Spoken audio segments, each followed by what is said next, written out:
Marcus Reed's breath crystallized in the 15-degree air as he stood on the fifth-floor scaffolding, feeding 12-gauge copper wire through a conduit junction.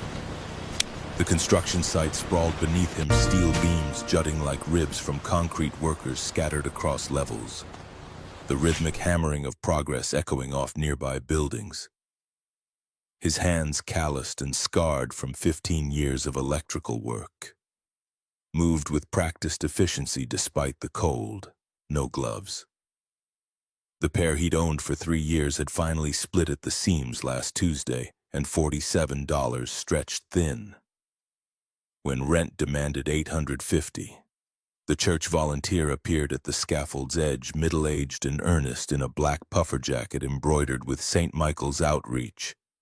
He clutched a yellow envelope like a lifeline. "Excuse me, sir. We're helping families before Thanksgiving. $500 grocery voucher, no strings attached." Marcus straightened, wiping sweat from his forehead despite the cold. Around him, other workers slowed their tasks, watching. The envelope represented food for weeks. Meat instead of peanut butter. Fresh vegetables instead of canned. Ethan's face when Marcus could finally say yes to something. Appreciate it, but give it to someone who needs it more. The volunteer blinked, confused. "Brother, you're working in this cold without proper gear, I think." Marcus's jaw tightened, but his voice stayed level. "I'm not struggling, friend. I'm working. Struggling is when you quit. Working is when you fight, and I fight every single day." The words hung in the frozen air. The volunteer nodded, slowly understanding something unspoken, and descended the scaffolding. Marcus turned back to the conduit, threading wire with movements sharp enough to hide the tremor in his fingers. Behind him, Owen Sullivan whistled low. "Dude, that was $500. Marcus didn't turn. "I know what it was. You got $47 till Friday's check. I saw your bank notification when your phone lit up. Mind your business, Owen. Your business is my business when you're being stupid proud." Owen moved closer, voice dropping. "Jake and me could spot you till—" "No. Marcus, I said no." Marcus's knuckles whitened around the wire cutters. "I don't take handouts, not from churches, not from friends, not from anybody." Owen exhaled frustration into steam. "That's not pride, man. That's what I need to teach my son." Marcus finally turned, meeting Owen's eyes. "Ethan watches everything I do, every choice. If I teach him to take what's offered instead of earning what's owed, what kind of man does he become?" Before Owen could respond, the foreman's voice cut across the site. Rick Drummond, 55 and perpetually stressed, gathered the crew near the ground-level trailer. Marcus climbed down each rung of the scaffold ladder, a small defeat. He knew what was coming. December always brought cuts. Rick's clipboard caught the weak winter sun. "Listen up. Corporate's tightening budgets. This project wraps Friday. After that, we're laying off 40%. Murmurs rippled through the assembled workers. Marcus's stomach dropped, but his face revealed nothing. "Union guys stay. Contractors go first, sorry." Marcus was a contractor, had been since quitting Commonwealth Edison 4 years ago, to care for Lily when the cancer came. The stable job, the benefits, the security, all sacrificed for 18 months watching his wife die by inches. And now the price of that sacrifice compounded daily, a debt that never stopped accruing. "Questions?" Rick scanned the crowd, guilty and defensive. Nobody spoke. "All right, back to work." Owen caught Marcus's elbow as the crew dispersed. "Dude, I can talk to Rick, maybe." "It's fine." Marcus pulled free. "I'll find something." In December, construction's dead till March. Marcus knew. Every electrician in Chicago knew. Winter meant scrambling for the few indoor jobs, competing with hundreds of others for scraps. But acknowledging that reality meant acknowledging defeat, and defeat wasn't something he could afford. At lunch, Marcus sat alone on a steel beam overlooking the Chicago River, eating half a peanut butter sandwich. The other half waited in his jacket for dinner. His phone screen cracked into a spiderweb pattern displayed photos he'd memorized but couldn't stop viewing. Lily in her simple white dress on courthouse steps, June 2015. Both of them young and stupid with hope. Lily pregnant hands cradling the bump that would become Ethan's, catching her wedding ring. Lily in Northwestern Memorial's maternity ward, exhausted and radiant, holding their newborn son with an expression of pure wonder. Lily skeletal and bald, Ethan asleep in her lap 1 week before she stopped breathing. That last photo showed her looking directly at the camera at Marcus with eyes that said everything words couldn't. Take care of him. Promise me. Don't let this break you. He'd promised. Kept promising every morning when the alarm shattered whatever fractured sleep he'd managed. Kept promising when Ethan asked why they couldn't afford things other kids had. Kept promising when landlords delivered eviction notices and collection agencies called about medical bills that would outlive him. Marcus closed the photos and returned to work, threading wire through conduit like sutures through a wound that wouldn't heal. 45 miles north, Victoria Blackwood stood at the window of her 47th floor office watching boats cut white wakes across Lake Michigan's steel-gray surface. Behind her, 8 senior partners waited in the conference room, their collective anxiety a tangible pressure against her back. She made them wait another 30 seconds, long enough to establish dominance, short enough to avoid childish pettiness before turning. The conference room was all glass and steel, minimalist aesthetic that screamed power through absence. Victoria took her seat at the head movements precise as a surgeon's. Her Tom Ford suit had cost more than most people earned in a month. The Patek Philippe on her wrist could feed a family for a year. She wore both with the casual indifference of someone who'd forgotten what poverty felt like. Michael Henderson, the CFO, launched into his presentation about environmental, social, and governance investing. Buzzwords and feel-good metrics wrapped around mediocre returns. Victoria listened without expression, her pale blue eyes tracking numbers on the projector with predatory focus. Projected 6 to 7% annually, but the PR value... What's the ROI? Victoria's voice cut through the presentation like a blade through silk. Michael fumbled his clicker. 6 to 7% as I mentioned, but the S&P 500 averaged 11% over the past decade. You're asking me to approve a $50 million investment that underperforms the market by 40%. Explain why I should care about PR value when our fiduciary duty is to maximize returns. The ethical considerations. Victoria leaned forward and the temperature in the room dropped. Conscience doesn't pay dividends, Michael. I don't run a charity, I run a business, and businesses exist for one purpose, generating returns for shareholders. If your proposal can't beat a basic index fund, don't waste my time pitching it as innovation. Silence. Michael's face flushed red, but he said nothing. Nobody ever did. Victoria Blackwood's reputation as the ice queen of Chicago finance wasn't hyperbole, it was survival strategy. Show weakness in this industry and they'd tear you apart. She'd learned that lesson early, watching men with half her intelligence and twice her arrogance command rooms. Simply because they were men, so she'd become colder, sharper, more ruthless than any of them. And it worked. The meeting concluded with Michael's proposal tabled indefinitely. As the partners filed out, Victoria remained at the window watching the city below. Inside her chest, something heavy and ugly churned. She'd meant every word about maximizing returns, but the look on Michael's face, shame and humiliation, reminded her of Graham watching their father berate him for choosing welding over college. Different circumstances, same fundamental cruelty. Her assistant knocked. Thomas Crawford, 35 and unfailingly professional, held an iPad like a shield. Ms. Blackwood, there's a homeless veteran outside the building again. Security wants to know.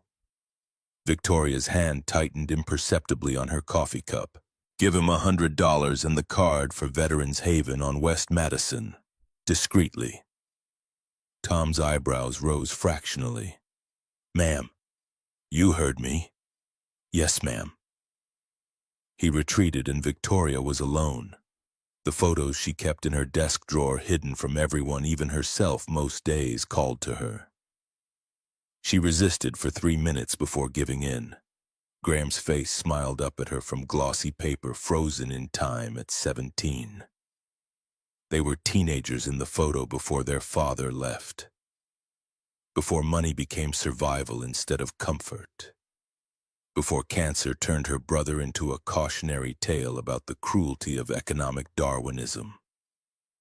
Graham Blackwood died at 32 because he couldn't afford treatment. That simple. That brutal. Stage 3 lung cancer from welding fumes, no insurance because contractors didn't get benefits, and $180,000 standing between life and death. Victoria had been in business school with $12,000 saved. She'd offered it all. Graham refused, telling her to invest in her future instead of his past. 6 months later, he was gone, and Victoria had spent the next decade building an empire on the foundation of that guilt.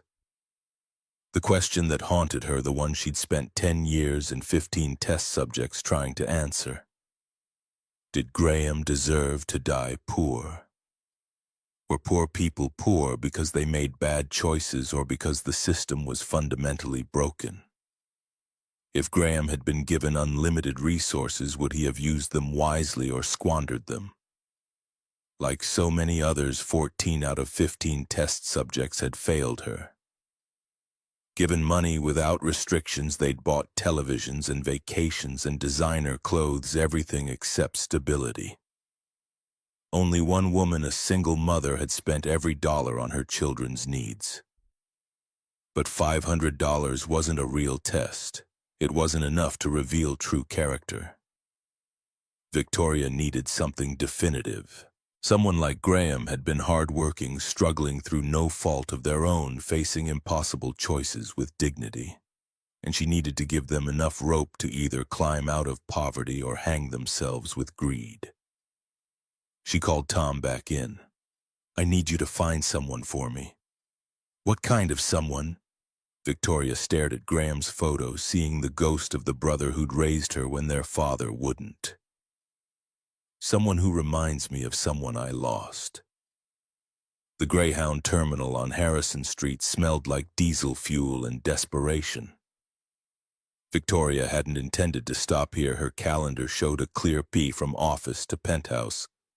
But the canceled meeting created a vacuum, and Tom needed a restroom break, and sometimes fate operated through mundane necessity. She stood beside the Mercedes, watching passengers flow through the terminal's glass doors. Families with overstuffed luggage, teenagers with headphones and hostile expressions, an elderly couple moving with careful synchronization, decades of partnership visible in every matched step. Victoria studied them all with clinical detachment, searching for something she couldn't name. Then she saw them. The man emerged first, shoulders set against invisible weight hand. Protective on the boy's shoulder. The child, 7 or 8, small for his age, wore a jacket too thin for November and shoes held together with hope and duct tape. They moved through the crowd like swimmers through molasses, exhausted but still swimming. Victoria's breath caught. The man's jacket was Carhartt tan canvas worn to softness. Graham had owned that exact jacket, worn it until the cuffs frayed and the lining tore. The way the man walked, purposeful despite obvious fatigue, matched Graham's gait so precisely it hurt. And when he knelt to speak to the boy, touching the child's face with rough, gentle hands, Victoria saw her brother so clearly she almost called his name. They settled on a wooden bench near the vending machines. Victoria moved closer, positioning herself behind a concrete pillar where she could observe without being seen. The boy was complaining, voice high and petulant with exhaustion. Why do we have to sit here? Why can't we take the bus like normal kids? The man's response was patient but worn thin. Ethan, you know why. We're saving money. Saving for what? We never buy anything anyway. The boy's voice rose, drawing glances from nearby passengers. Tommy says we're poor, and he's right. Victoria watched the man's jaw tighten, saw the flash of pain quickly suppressed. He didn't argue, didn't defend, just sat there absorbing his son's anger like it was something he deserved. Ethan pointed at the vending machines with aggressive desperation. I'm hungry. Tommy and Brandon bring snacks every day. Why can't I? The man said nothing for a long moment. Then he reached into his jacket, pulled out his wallet, and opened it. Even from her position, Victoria could see it was nearly empty. He extracted a $5 bill, crumpled and worn, and held it like it weighed more than paper should. The man studied that bill with an expression Victoria recognized from her own mirror on bad nights. Calculation, sacrifice, the algebra of survival where every choice demanded something you couldn't afford to lose. Then he handed it to his son. Ethan snatched it without thanks and ran to the machines. Victoria's chest tightened with something uncomfortably close to anger at the child's entitlement. But she kept watching. The boy returned with Doritos and Sprite, tearing into the chips with single-minded focus. After several bites, he looked up at his father, seemed to notice for the first time that the man wasn't eating anything. The boy's expression shifted, guilt replacing selfishness. Dad, you have to eat too. The man shook his head, something like a smile touching his mouth. I'm full, buddy. Ethan's face crumpled. He knew his father was lying. Every child knows when their parent is lying about hunger. He stood abruptly, holding the bag up with both hands. No, you're lying. You haven't eaten anything. Other passengers turned to stare. The man's face flushed with embarrassment, but his voice stayed calm. Ethan, please, sit down. You have to eat. The boy's voice cracked on the last word, tears threatening. The man took a single chip, ruffled Ethan's hair with a gentleness that contradicted the hardness of his hands. The boy nodded, satisfied in the way children are when they've won a meaningless battle, and swooped down to finish his snacks. Victoria watched the man fold his hands in his lap and study his son with an expression that defied simple categorization. Not sadness, though sadness lived in it. Not resignation, though resignation shaped its edges. Something deeper, love, mixed with failure, devotion, tangled with guilt, determination, forged in the crucible of inadequacy. This man had given his son his last $5 and was going hungry to do it. No complaints, no martyrdom, just quiet sacrifice performed in a bus station because that's what fathers do when the world offers no better options. Tom returned, keys jingling. Victoria raised one hand, wait, without taking her eyes off the man and boy. She needed to know more, needed to understand who they were and why this stranger's pain felt like her own history bleeding through time. They stood, the boy still eating the man's hand, finding his son's shoulder again with that same protective instinct. They moved toward the exit, and Victoria made a decision that would have seemed insane if she'd stopped to consider it. She followed. Tom started to speak, but Victoria's expression silenced him. He followed too, maintaining the careful distance of someone who'd learned when to question his employer and when to simply obey. The streets of South Loop wore their poverty with grim resignation. Marcus and Ethan walked west on Harrison, navigating cracked sidewalks and graffitied storefronts. The Mercedes trailed a block behind, anonymous among the evening traffic. After 2 blocks, Ethan began complaining again. I'm tired. Can't we take the bus? Marcus's response was lost in distance, but his posture spoke volumes. Shoulders set, pace steady, determination overriding exhaustion.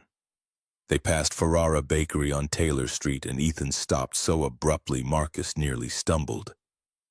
The boy pressed his face against the display window. Breath-fogging glass that separated him from towers of cannoli and elaborate birthday cakes. Dad, Tommy had his party last week. They got a cake from here. I've never had a birthday cake. Marcus knelt and Victoria lost sight of his face as he spoke to his son. She could imagine the words, though. Could hear Graham's voice from 20 years ago telling her they couldn't afford new school clothes, but that didn't mean they were less than anyone else. The boy's shoulders shook, crying or trying not to, and Marcus wiped tears with his thumb before standing. The boy looked back at the bakery once more before following his father down the street. And Victoria felt something crack in her chest. She'd bought a $3,000 suit last week without blinking. This man couldn't afford his son a birthday cake. 4 blocks later, Ethan's steps faltered. He was limping, slightly exhausted beyond complaining. Marcus noticed immediately, crouching low. The boy climbed onto his father's back without being asked, small arms circling the man's neck. Marcus stood adjusting the weight with practiced ease and continued walking. Victoria noted the physical capability. This wasn't a desk worker softened by sedentary life. This was a body built by labor, strong enough to carry 70 pounds of child plus a backpack after 10 hours of work without visible strain. Blue-collar strength. Graham's kind of strength. They arrived at 847 South Halsted Street as dusk bled into dark. The building was exactly what Victoria expected: 3 stories of broken promises and deferred maintenance, brick facade crumbling at the corner's windows. Patched with tape graffiti declaring territorial claims in spray-painted hieroglyphics. This was where people lived when society's safety net had too many holes, and they were too proud to ask for help they'd never receive anyway. Marcus set Ethan down, fumbling for keys. Before they went inside, the boy turned back, looking down the street directly toward where Victoria's Mercedes idled. She dropped below the dashboard by instinct, heart hammering with adrenaline she hadn't felt in years. When she risked another glance, they'd vanished inside. Tom kept the engine running, waiting for instructions that didn't come. Victoria stared at the building, memorizing its address. Its decay, the way light leaked from windows where people lived despite everything. Graham had lived somewhere like this. She'd visited once, pretending everything was fine while roaches scattered across countertops and water stains bloomed across ceilings like malignant fluors. She'd cried in the parking lot afterward, hating herself for leaving him there. Hating him for refusing her money, hating a world that could let good people die slowly in buildings that should have been condemned. "Ma'am." Tom's voice was careful. "Should we go?" Victoria's jaw tightened. "I need a complete background check on whoever lives in Unit 3C. Everything. Employment history, financial records, family situation, criminal history, if any. By 6 a.m. tomorrow." Tom's reflection in the rearview mirror showed surprise. "Ma'am, I'm not an investigator." "Then hire one. I don't care what it costs. I need comprehensive information by 6 a.m. "Yes, ma'am." Tom pulled into traffic and Victoria watched the building shrink in the side mirror until distance erased it entirely. The drive to her penthouse passed in silence. Tom knew better than to make conversation when Victoria's face took on that particular expression, focused and distant, calculating probabilities in equations he couldn't see. She'd built a $380 million empire on that focus. But tonight it wasn't business calculations spinning through her mind. It was Graham's face in the hospital telling her to leave, to not waste her future on his past. It was the man's hands folding in his lap as he watched his children eat the food he'd just bought with his last $5. It was the question she'd been asking for 10 years. Do good people stay good when given everything they lack? Her penthouse occupied the entire 68th floor of the Four Seasons private residences on East Delaware Place. Floor-to-ceiling windows framed Chicago's glittering night sprawl like a painting Victoria had commissioned through Wealth and Will. The furniture was museum-quality, mid-century modern. The art was investment-grade contemporary. Everything perfect, everything expensive, everything hollow. Victoria poured wine she didn't drink and stood at the window until the city's lights blurred into abstract patterns. Somewhere out there, the man whose name she didn't know was putting his son to bed in an apartment that probably had heat problems and probably had roaches and definitely cost more than he could afford. And tomorrow Victoria would know everything about him, every mistake, every debt, every choice that led to that bus station and that $5 bill. Then she would test him, give him enough resources to change his life, or destroy it depending on who he really was beneath the surface. And finally, after 10 years and 14 failures and Graham's ghost haunting every decision, she would have her answer. She didn't sleep. Instead, she sat in her home office staring at Graham's photo until dawn bled through the darkness and her phone buzzed with an incoming email. The subject line read, "Background check complete.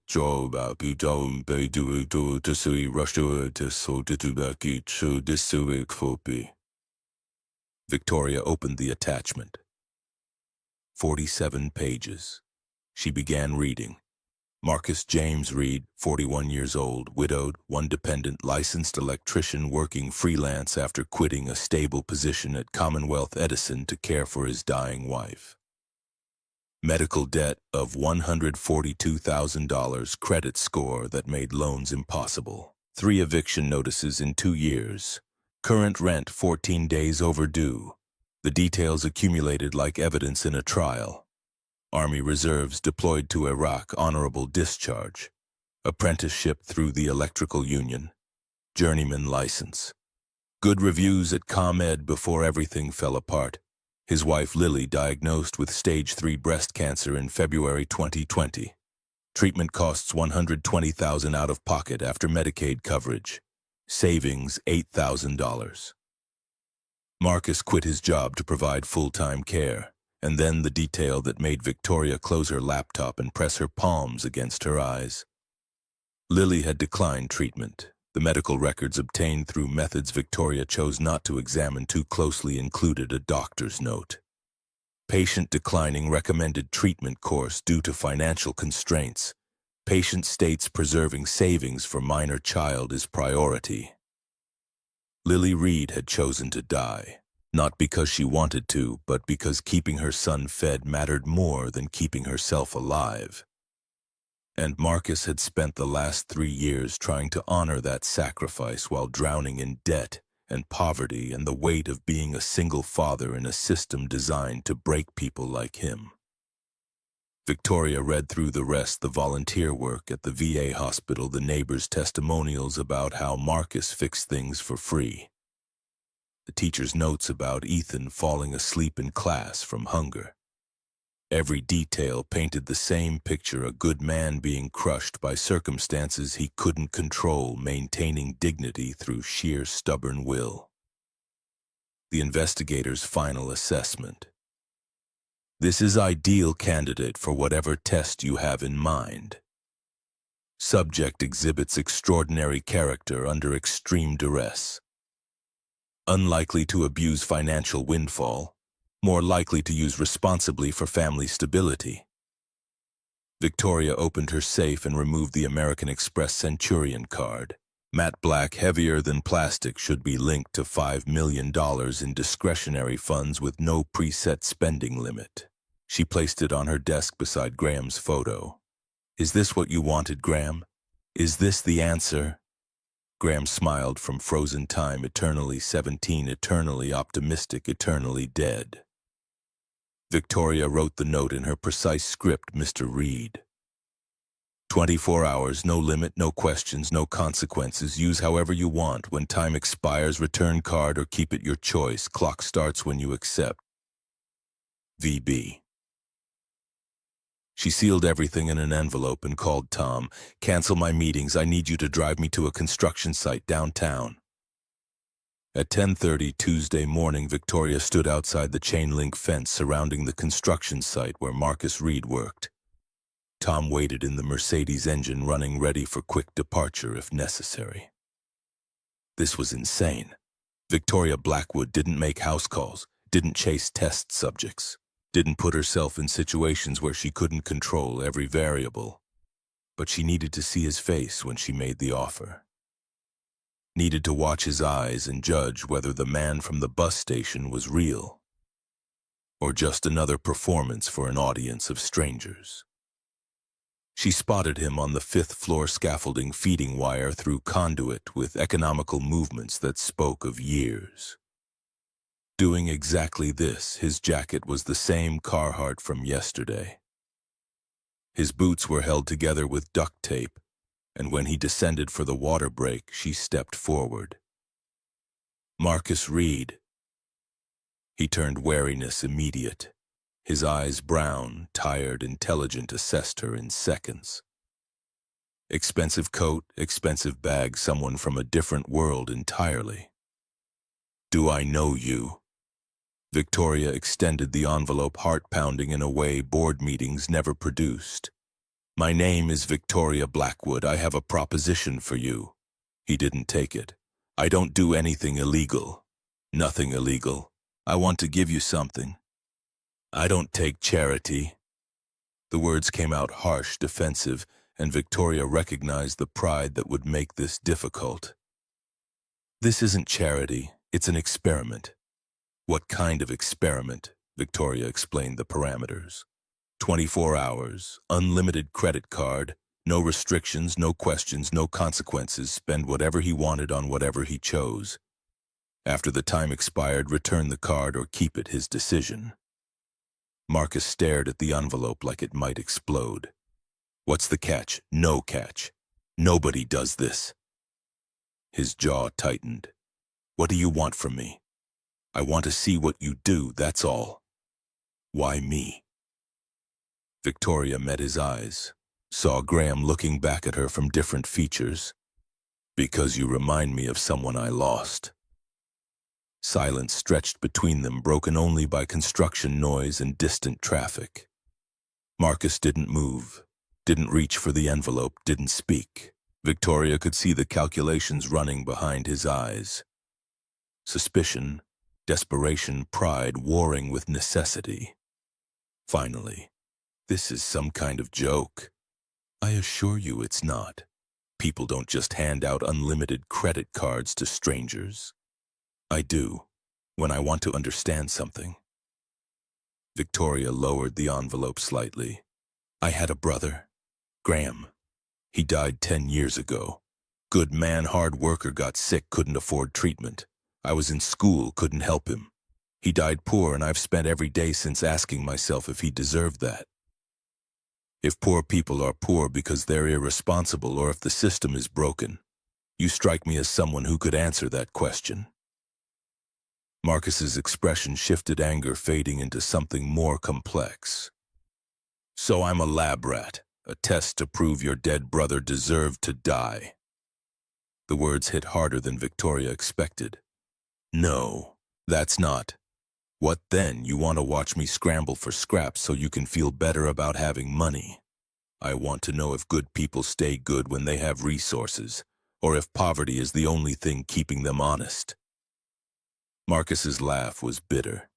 You think poverty makes people honest? Lady Poverty makes people desperate, makes them angry, makes them compromise and sacrifice and sometimes break, but honest. He shook his head. That's not about money. That's about who you are when nobody's watching. Victoria's chest tightened. Graham had said something similar years ago. Money doesn't change people, Tori. It just reveals what was always there. Marcus looked at the envelope again, then at Victoria. If I say yes, you'll leave me alone, no strings, no expectations. Just use the card however you want for 24 hours, that's all. And you'll be watching. Victoria didn't lie. Yes. Why should I trust you? You shouldn't. But your rent is due Friday and you're short $500. Your son needs winter clothes. You haven't eaten a full meal in 3 days. And pride doesn't keep children warm. Victoria held the envelope steady. 24 hours, Mr. Reed. Then we're done. Marcus stared at her for a long moment. Then he took the envelope, fingers brushing hers briefly. When does it start?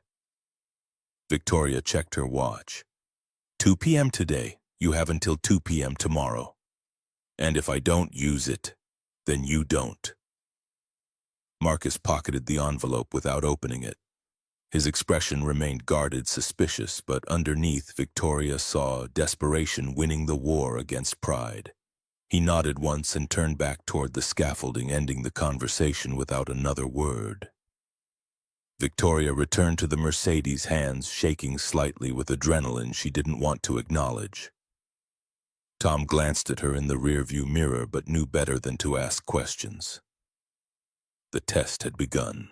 In 4 hours, Marcus Reed would either prove Victoria's hypothesis about human nature, or he would shatter every assumption she'd built over 10 years of trying to understand why Graham had to die.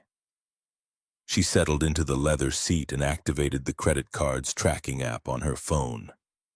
Every transaction would ping immediately, itemized with timestamps and locations. She'd know exactly what Marcus Reed valued, exactly how he chose to spend unlimited resources when given the chance. And maybe finally she would have her answer. Marcus stood at the school's chain-link fence at 3 o'clock sharp, watching children pour from Lincoln Elementary's double doors like water breaking through a dam. Ethan emerged in the second wave. Backpack straps twisted, one shoe untied, jacket hanging off one shoulder. The boy's face brightened when he spotted his father.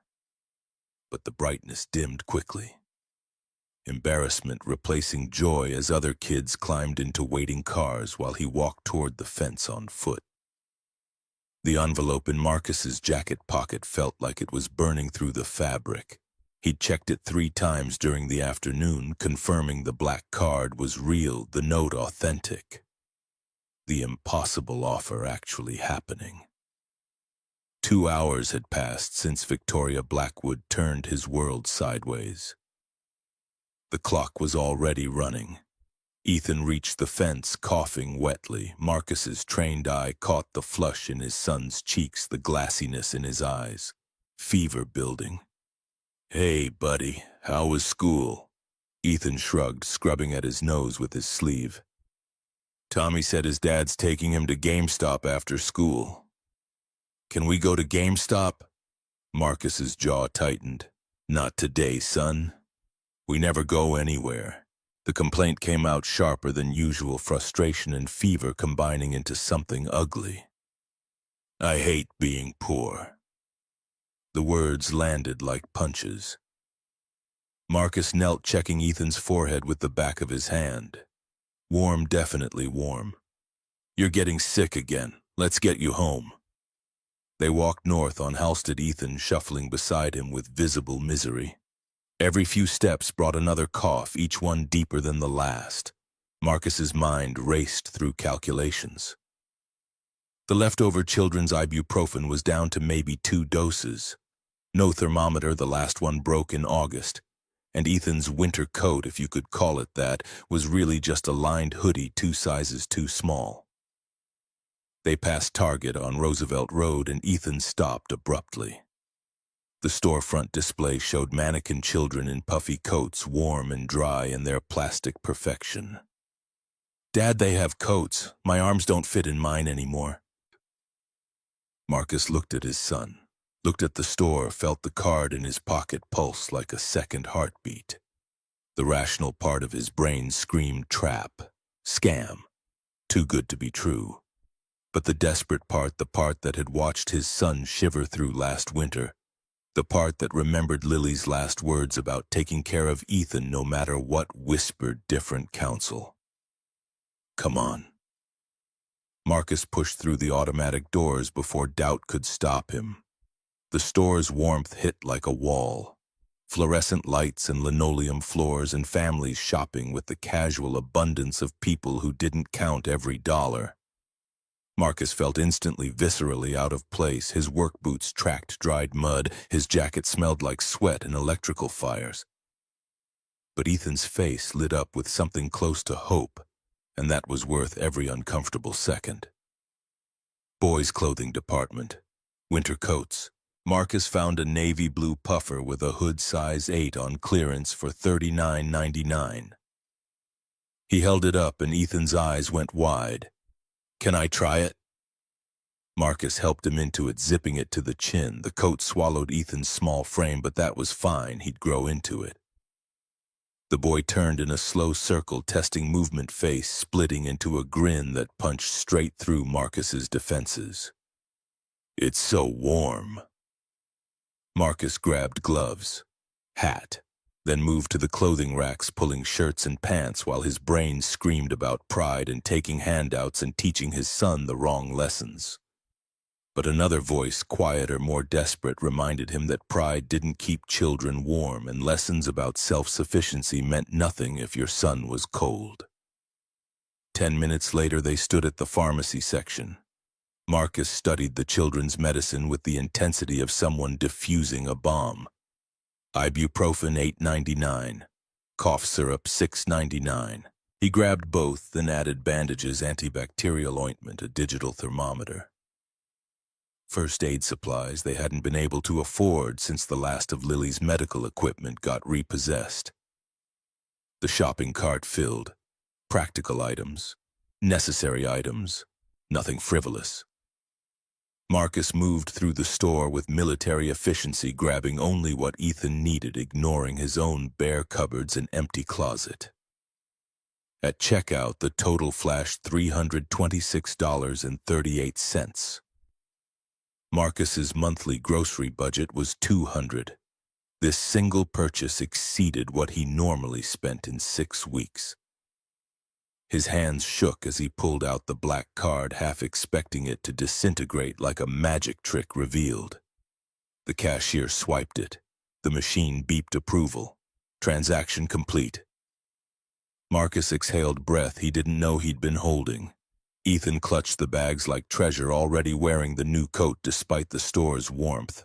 They walked out into Chicago's late afternoon cold. And for the first time in 3 years, Marcus's son wasn't shivering. 3 blocks away, Victoria sat in the Mercedes staring at her phone as the first notification arrived. Target, $326. She opened the itemized receipt, scanning each line with the clinical focus she brought to quarterly reports. Children's winter coat, gloves, hat, boys' clothing, medicine, first aid supplies, nothing for Marcus, every dollar spent on his son.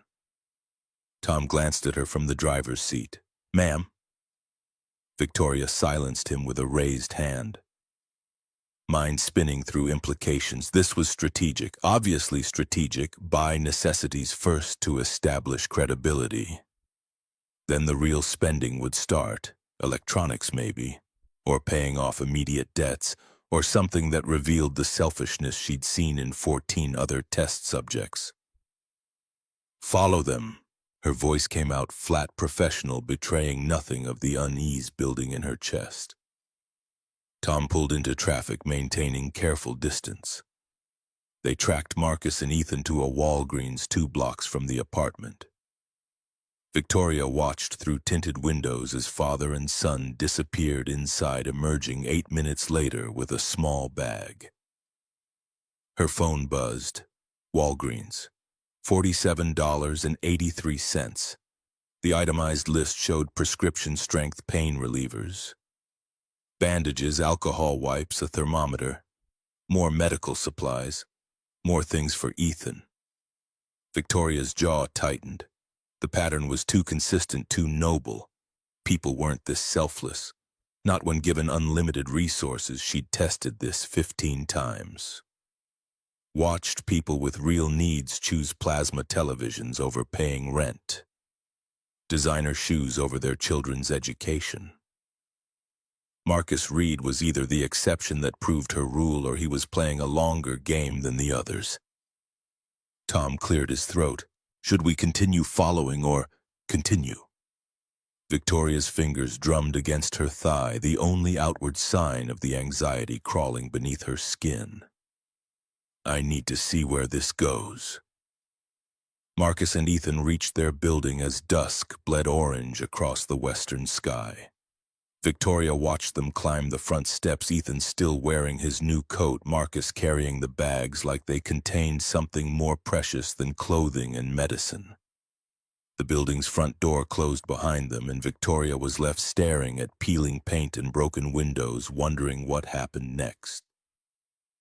Inside Unit 3C, Marcus gave Ethan the fever reducer and cough syrup, then tucked him into bed despite it being only 5:30.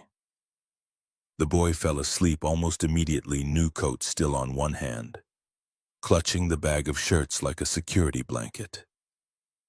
Marcus sat on the edge of the mattress they shared, watching his son's chest rise and fall with each breath. The card sat on the kitchen counter, black and heavy and impossible. Marcus stared at it through the bedroom doorway, mind churning through implications. $374 spent, $876 remaining until he'd meet the goal of covering rent. But that wasn't the test, was it? Victoria Blackwood didn't care about his rent. She cared about character, about whether poor people deserved their poverty, about answering questions her dead brother couldn't. Marcus's phone buzzed. Owen. Dude, where'd you disappear to? Rick was looking for you. Marcus rubbed his eyes. Had to pick up Ethan. He's sick. Shit. He okay? Fever. I got him medicine. Marcus hesitated. Owen, you remember that woman from this morning? The one who gave me the envelope? The rich lady, yeah, what about her? She gave me a credit card, unlimited for 24 hours. Silence stretched so long, Marcus thought the connection dropped. Owen, are you insane? That's obviously a scam. I used it, bought stuff for Ethan, it worked. Marcus. Owen's voice went hard with concern. Think about this. Rich people don't hand out unlimited credit cards unless they want something. What does she want? Marcus looked at Ethan sleeping in his new coat. She wants to see what I do with it. That's messed up, man. You're not a science experiment. Maybe, but Ethan has a winter coat now, and medicine, and I've got 20 hours left to figure out what I owe for that. Owen sighed, defeated. Just be careful, all right? This smells wrong. After hanging up, Marcus made dinner ramen with an egg split between two bowls. He ate his portion standing at the counter, studying the card like it might reveal its secrets through sustained observation. The test was clear: prove you're deserving or prove you're just another taker. Use the resources wisely or squander them on selfish indulgence. But Marcus wasn't interested in proving anything to Victoria Blackwood. He was interested in survival, and if that meant using her guilt about her dead brother to buy his son a coat, so be it. At 7:45 Wednesday morning, Marcus woke to Ethan's coughing. The fever had broken during the night, but the cough remained deep and rattling, the kind that suggested something settling in lungs. Marcus checked the medicine supply, did the math. 3 doses left. Enough for today, not tomorrow. They ate oatmeal for breakfast. Marcus packed Ethan's lunch, peanut butter sandwich, bruised apple water, and walked him to school. The boy wore his new coat with visible pride, shoulders back, face turned toward classmates who usually ignored him. Tommy Sullivan, 8 years old and cruel with the casual cruelty of children who've never known want, stopped mid-conversation to stare. Nice coat, Reed. Ethan's voice came out stronger than Marcus had heard in months. Thanks. My dad got it for me. Marcus felt something crack in his chest, pride and pain mixing into an emotion he couldn't name. They reached the school entrance, and he knelt to zip the coat higher against the morning cold. If you feel worse, have Mrs. Rodriguez call me. Okay? Ethan nodded, then surprised Marcus by hugging him tight. Thanks for the coat, Dad. Marcus held his son, memorizing the moment, knowing it was purchased with someone else's money and would need to be repaid somehow, sometime, in ways he couldn't yet imagine. After Ethan disappeared into the school, Marcus walked to the construction site. Rick met him at the entrance, clipboard in hand, expression apologetic. Reed, I need you to clear your tools. Today's your last day. Marcus had expected this, but expectation didn't soften the blow. Understood. I'm sorry, man. It's not personal. Everything was personal when you lived on the knife's edge. Marcus spent the morning finishing his section of electrical panel work, coiling wire with precision that was entirely unnecessary but gave his hands something to do while his mind raced. No work after Friday, rent due Friday, Ethan needing medicine food heat. At lunch, he sat alone and opened his phone's banking app. $47.18. Unemployment wouldn't start for weeks, even if he qualified, which was questionable given his contractor status. He had $300 in cash jobs lined up for next week, but that still left a $500 shortfall before the 1st of December. The card sat in his pocket, a solution to every problem if he was willing to accept solutions from people who saw him as a hypothesis to be tested. Marcus walked to the grocery store during afternoon break. The food situation at home had gone from bad to desperate. The oatmeal container was nearly empty. The bread moldy, the peanut butter scraped so thin, the jar showed through. He moved through aisles with the efficiency of someone who'd been poor long enough to know exactly which items stretched furthest. Milk a gallon, eggs 18 count, store brand bread 2 loaves, chicken legs family pack, rice 10 pounds. Frozen vegetables, peanut butter extra crunchy because Ethan preferred it, apples small bag. Cereal 1 box of Fruit Loops because his son deserved one thing that wasn't chosen purely for economy. The cart filled with a week's worth of meals. Marcus added coffee instant for himself, then paused at the end cap display showing candy bars. Ethan loved Snickers. They hadn't been able to afford candy in so long, Marcus couldn't remember the last time. He grabbed 2 bars, put them back, grabbed them again. This was ridiculous. They were $1 each, but that dollar could be part of the dollar that meant keeping the lights on, and luxury was for people who had the stability to indulge in it. Marcus left the candy bars and moved to checkout. $81.34. The card approved without hesitation. He loaded bags into his backpack and walked home during what would have been his afternoon work hours, knowing he'd just lost 4 hours of pay to buy groceries with someone else's money. Ethan came home on the school bus, a small victory that saved Marcus the 90-minute round trip. The boy's coat was smudged with playground dirt and what looked like jelly, but his face showed something Marcus hadn't seen in too long, the simple contentment of a child who'd spent the day warm enough to play instead of shivering through recess. "Can we have spaghetti?" Marcus looked at the chicken thawing on the counter. "Tomorrow. Tonight is chicken and rice." Ethan's face fell, but he didn't argue. Just went to the bedroom to do homework, new coat still on despite the apartment's questionable heat. Marcus started cooking, moving through familiar rhythms. Rinse rice, seasoned chicken, find the one pot that still had its handle attached. His phone buzzed twice with credit card notifications, but he ignored them. Victoria Blackwood could watch all she wanted. He was feeding his son. Dinner was quiet.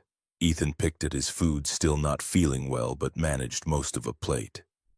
Marcus scraped the leftovers into a container for tomorrow's lunch, washed dishes by hand, since the dishwasher had broken in August, and tried not to think about how much easier everything would be if he could keep the card for longer than 24 hours.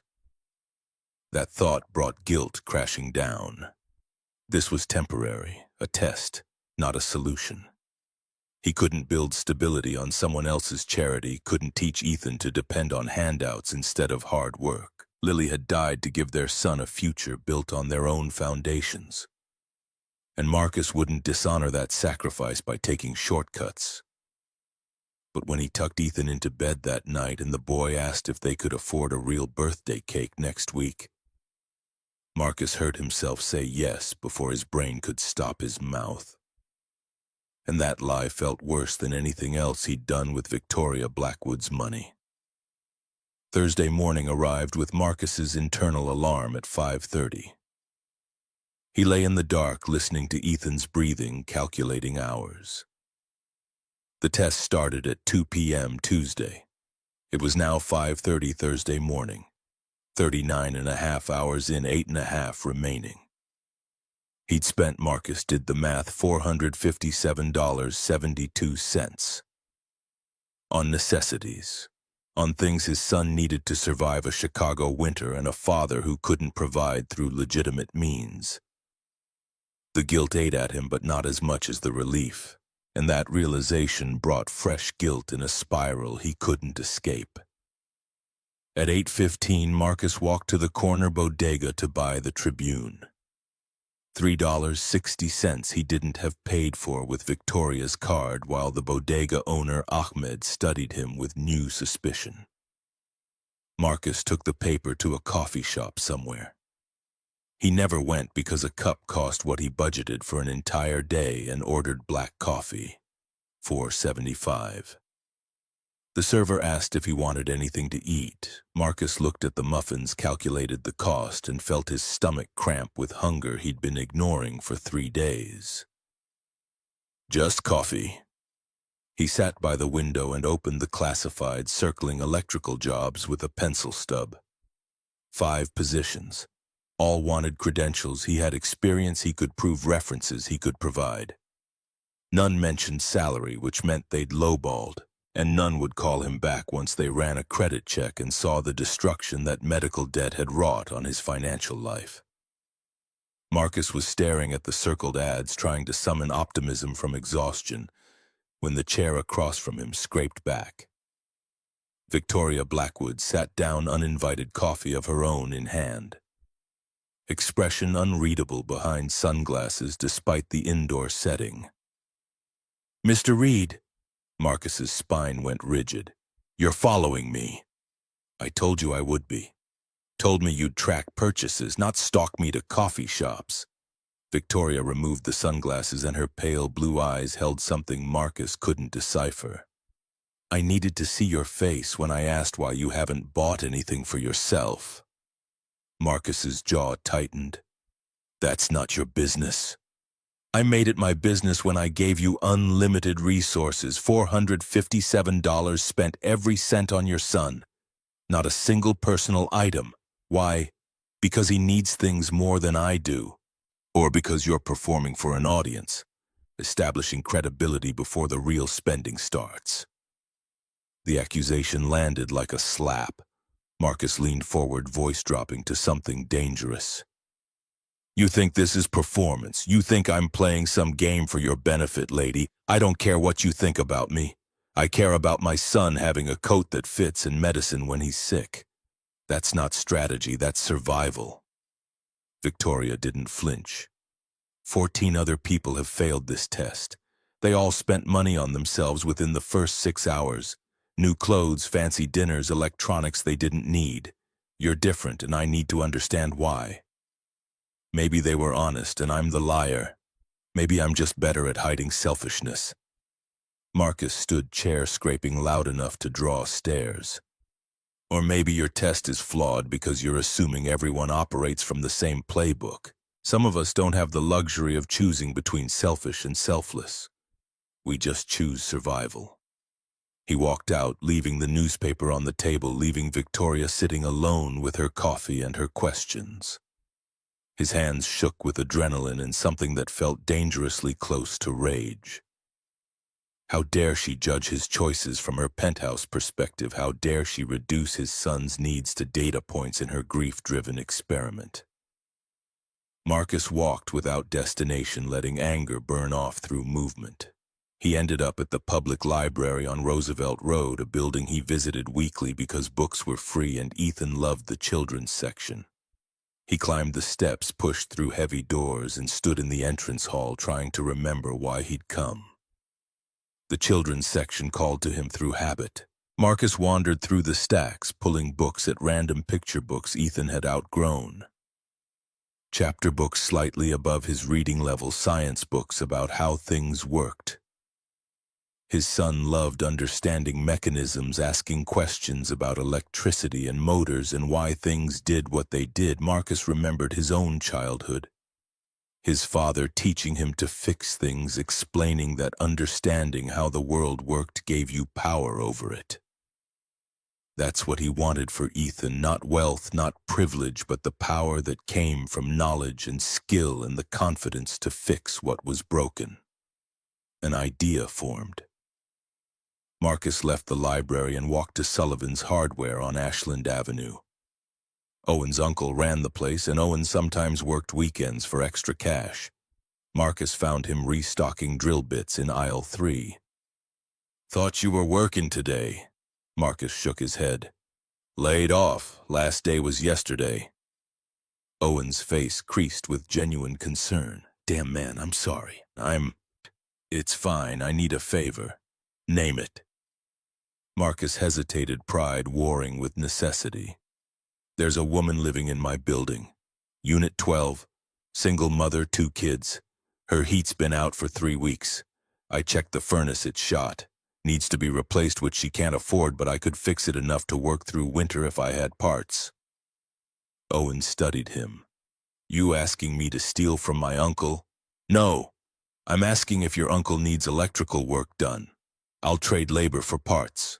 Something shifted in Owen's expression, respect replacing concern. "I'll ask, but Marcus, how are you paying rent tomorrow if you're not working?" The question hung heavy between them. Marcus couldn't answer without explaining the card, the test, the impossible situation Victoria Blackwood had created. So he just clapped Owen on the shoulder and walked out, leaving his friend confused and worried in aisle 3. Marcus spent the afternoon walking Chicago's South Loop, thinking about Diane Harper in Unit 12, and her 2 kids shivering through November nights because landlords didn't care and the city moved too slow. And people like Victoria Blackwood tracked credit card purchases instead of fixing actual problems. By the time he reached Halsted Street at 4:30, he'd made a decision that would either prove he was a fool or demonstrate something Victoria's test couldn't measure. Ethan was doing homework when Marcus got home. The boy looked up, coughing once, face still flushed. "Did you eat?" Ethan nodded toward an empty bowl. "Cereal." Marcus pulled out his phone and called the number on the card Victoria had left. She answered on the first ring. "Mr. Reed, I need you to come to my building. Now, there's something you need to see." Silence then. "Give me the address." Marcus rattled it off and hung up before she could ask questions. He walked down to the lobby and waited, watching through the cracked glass door as a black Mercedes pulled up 20 minutes later.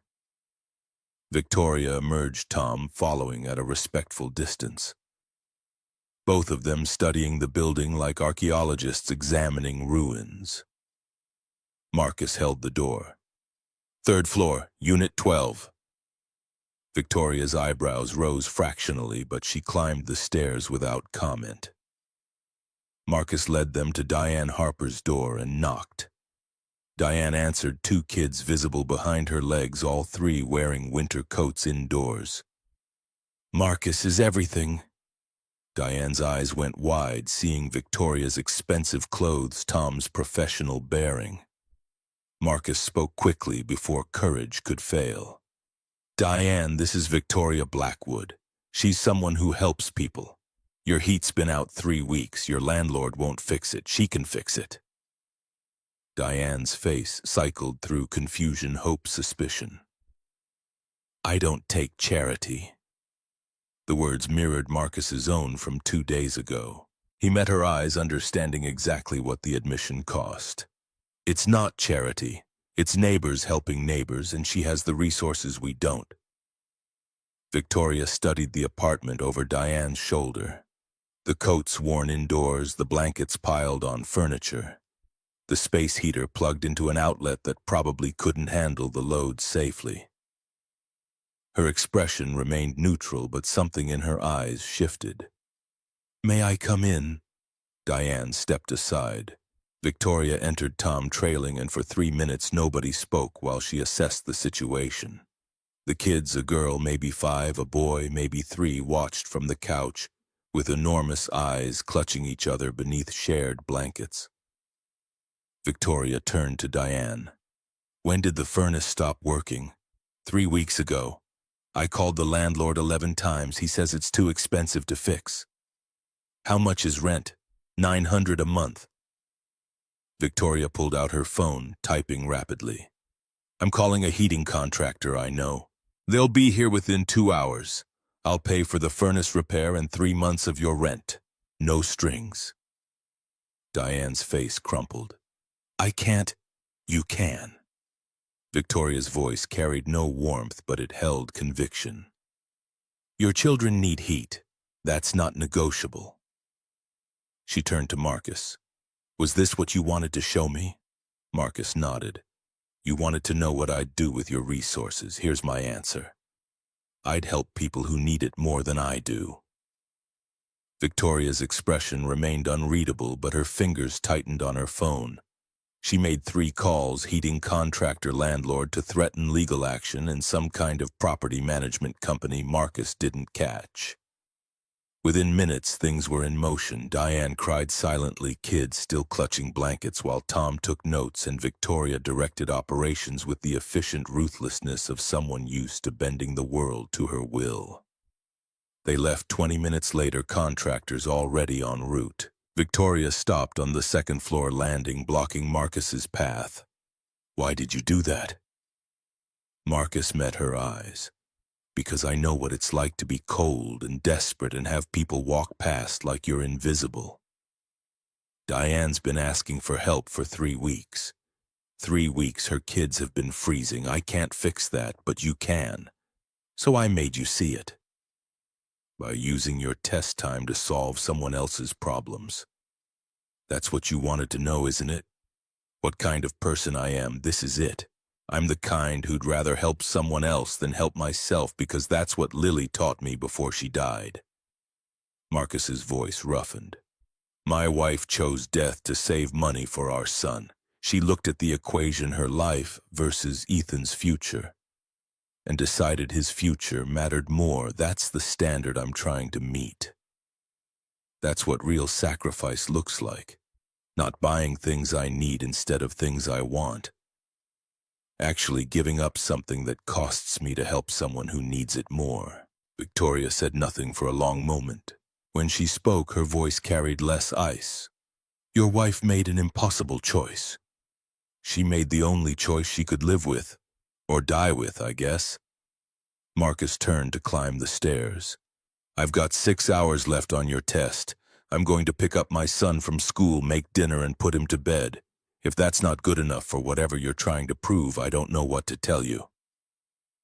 Victoria watched him go, something unreadable crossing her features. Tom cleared his throat delicately. Ma'am, should we follow him? I need to see how this ends. They tracked Marcus to Lincoln Elementary, watched him collect Ethan, followed them to a small bookstore on Taylor Street. Victoria stayed in the car while Marcus and Ethan browsed, emerging 15 minutes later with a small bag. Her phone buzzed. $50. 5 used books, picture books, and early readers' titles about science and electricity and how the world worked. Marcus and Ethan stopped at a small park despite the cold. They sat on a bench and Marcus read aloud while Ethan leaned against his father's shoulder. New coat keeping him warm enough to enjoy the fading afternoon. Victoria watched through the Mercedes's tinted windows, Graham's ghost sitting heavy in her chest. Her brother had loved books, spent his last paychecks on textbooks about metallurgy and welding techniques, studying at night after 12-hour shifts, because he believed knowledge was the only inheritance worth passing down. Victoria had those books now stored in her penthouse unread. She'd built an empire but never opened the volumes Graham died trying to master. At 5:30, Marcus and Ethan walked home. Victoria followed to the building's entrance, then sat in the car tracking purchases on her phone. Nothing new came through. The test had 3 hours remaining, and Marcus Reed had spent $591,407 on his son's immediate needs, $50 on books, $134 on helping a neighbor in crisis. Tom shifted in the driver's seat. "Ma'am, it's getting late. Should we return to the residence?" Victoria didn't answer. She was calculating probabilities, testing her hypothesis against data that didn't fit the models. 14 previous subjects had all revealed selfishness within hours. Marcus Reed had revealed something else, something that either proved he was uniquely noble or uniquely manipulative, and Victoria needed to know which before the test ended, and she lost her chance to understand. At 7 p.m., Marcus's phone rang. Victoria. He almost didn't answer, but Ethan was reading in the bedroom and the chicken was roasting, and he had nothing left to lose by talking to the woman who'd turned his life into a social experiment. "Mr. Reed, I need to speak with you. In person. Can you meet me downstairs?" Marcus looked at Ethan through the bedroom doorway. "My son is here. I'm not leaving him alone." "Then I'll come up." Marcus hung up and waited. 3 minutes later, a knock echoed through the thin door. He opened it to find Victoria standing in the hallway, Tom conspicuously absent, her expression less guarded than he'd yet seen her. "May I come in?" Marcus stepped aside. Victoria entered, and he watched her take in the apartment, the cracked walls, the space heater, the furniture held together with duct tape and determination.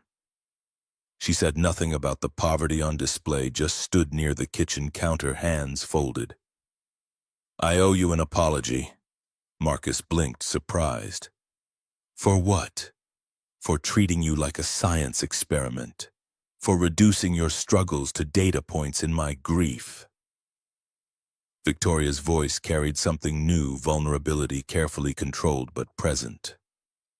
"I lost my brother 10 years ago. He died because he couldn't afford treatment, and I've spent the last decade trying to understand if that was his fault or the system's fault. If poor people stay poor because they're irresponsible, or because poverty itself is a trap impossible to escape through individual virtue." Marcus leaned against the counter, studying this woman who'd invaded his life with her guilt and her money. "And what's your conclusion?" "I don't know yet. 14 test subjects spent my money on themselves. You spent it on your son and a stranger's heating bill. Either you're the exception that proves the rule, or my entire framework is wrong. Maybe your framework doesn't account for love." Marcus's voice softened despite himself. "Maybe you're measuring the wrong variables. It's not about whether someone's responsible or irresponsible. It's about what they're willing to sacrifice and why. Your brother died to preserve your future. My wife died to preserve our sons. That's not irresponsibility. That's prioritizing something bigger than yourself." Victoria's mask slipped further, revealing the grief beneath. "Graham refused my money.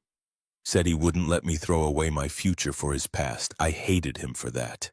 Still do sometimes. He chose death over letting me help. He chose your life over his. Same as Lily chose Ethan's over hers. That's not refusing help, that's accepting that some things matter more than survival." Marcus hesitated then. "You want to know if your brother deserved to die? Poor, wrong question. Nobody deserves death by poverty. But people like Graham, like Lily, they make choices that transcend deserving.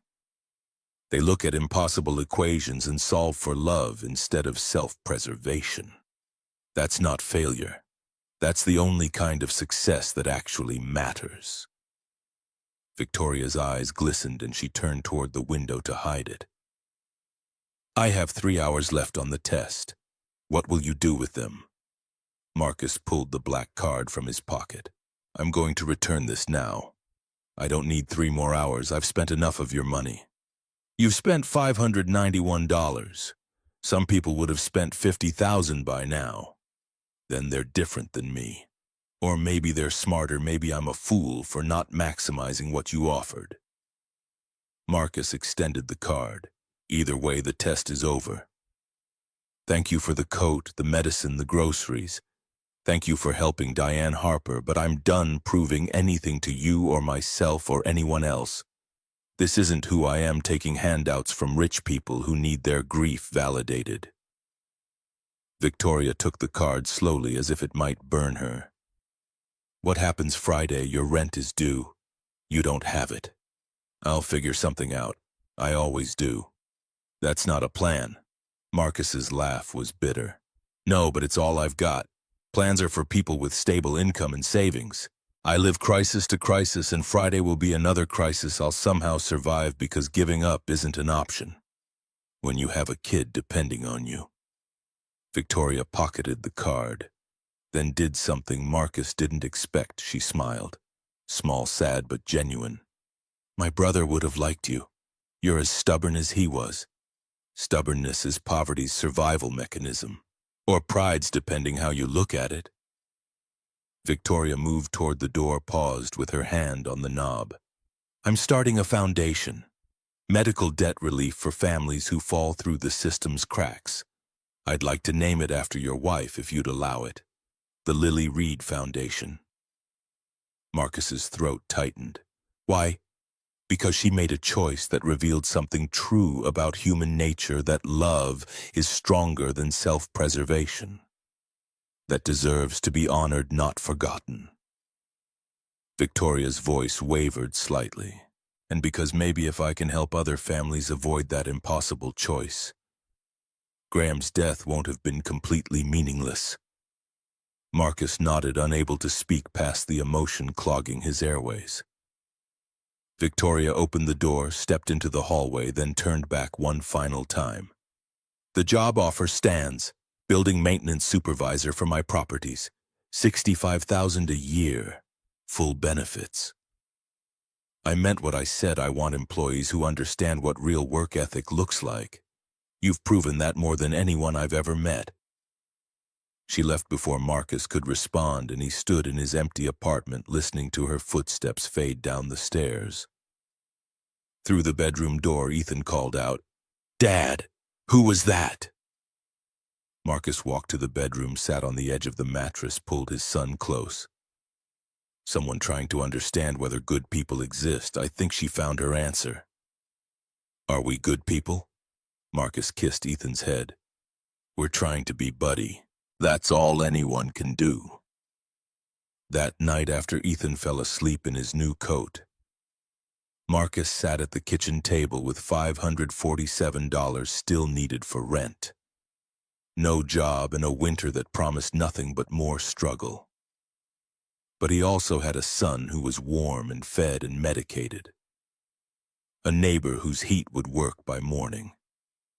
And maybe, just maybe, a job offer from a woman who'd started the week thinking poverty revealed character flaws and ended it. Understanding that character revealed itself through impossible choices made with love instead of fear.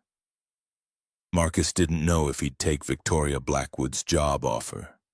Pride whispered that accepting felt too much like charity, too much like proving his worth through someone else's validation. But another voice, the one that sounded like Lily when she was healthy and fierce, and certain about what mattered, whispered that providing for Ethan meant accepting help when it came from respect rather than pity. Tomorrow he'd decide. Tonight he'd just sit in the quiet apartment listening to his son breathe, grateful for the coat that would keep him warm and the books that would teach him to think, and the knowledge that at least one person in Chicago understood that poverty wasn't a moral failure but a circumstantial trap that good people fought against every single day. Victoria sat in her penthouse staring at the black card she'd just reclaimed. $591. In 43 hours, Marcus Reed had spent less than what she paid for dinner at high-end restaurants, and every cent had gone to people other than himself.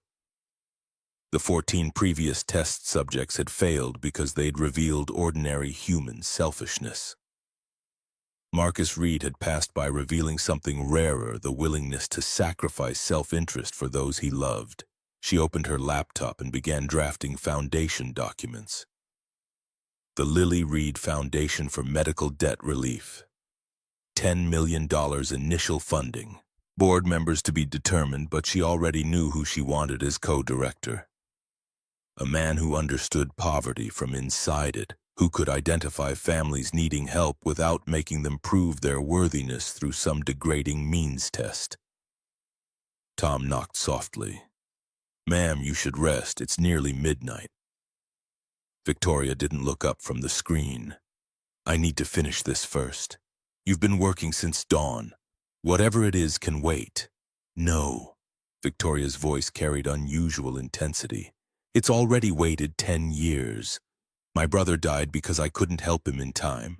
Marcus Reed's wife died for the same reason. How many others have died or will die because people like me hoard wealth while people like them make impossible choices? This can't wait another day." Tom withdrew silently, and Victoria continued typing, fingers flying across the keyboard, building the structure that would turn her guilt into action, her test into purpose. Marcus Reed had given her the answer she'd been seeking. Not about whether poor people deserved poverty, but about whether wealth created obligation. It did.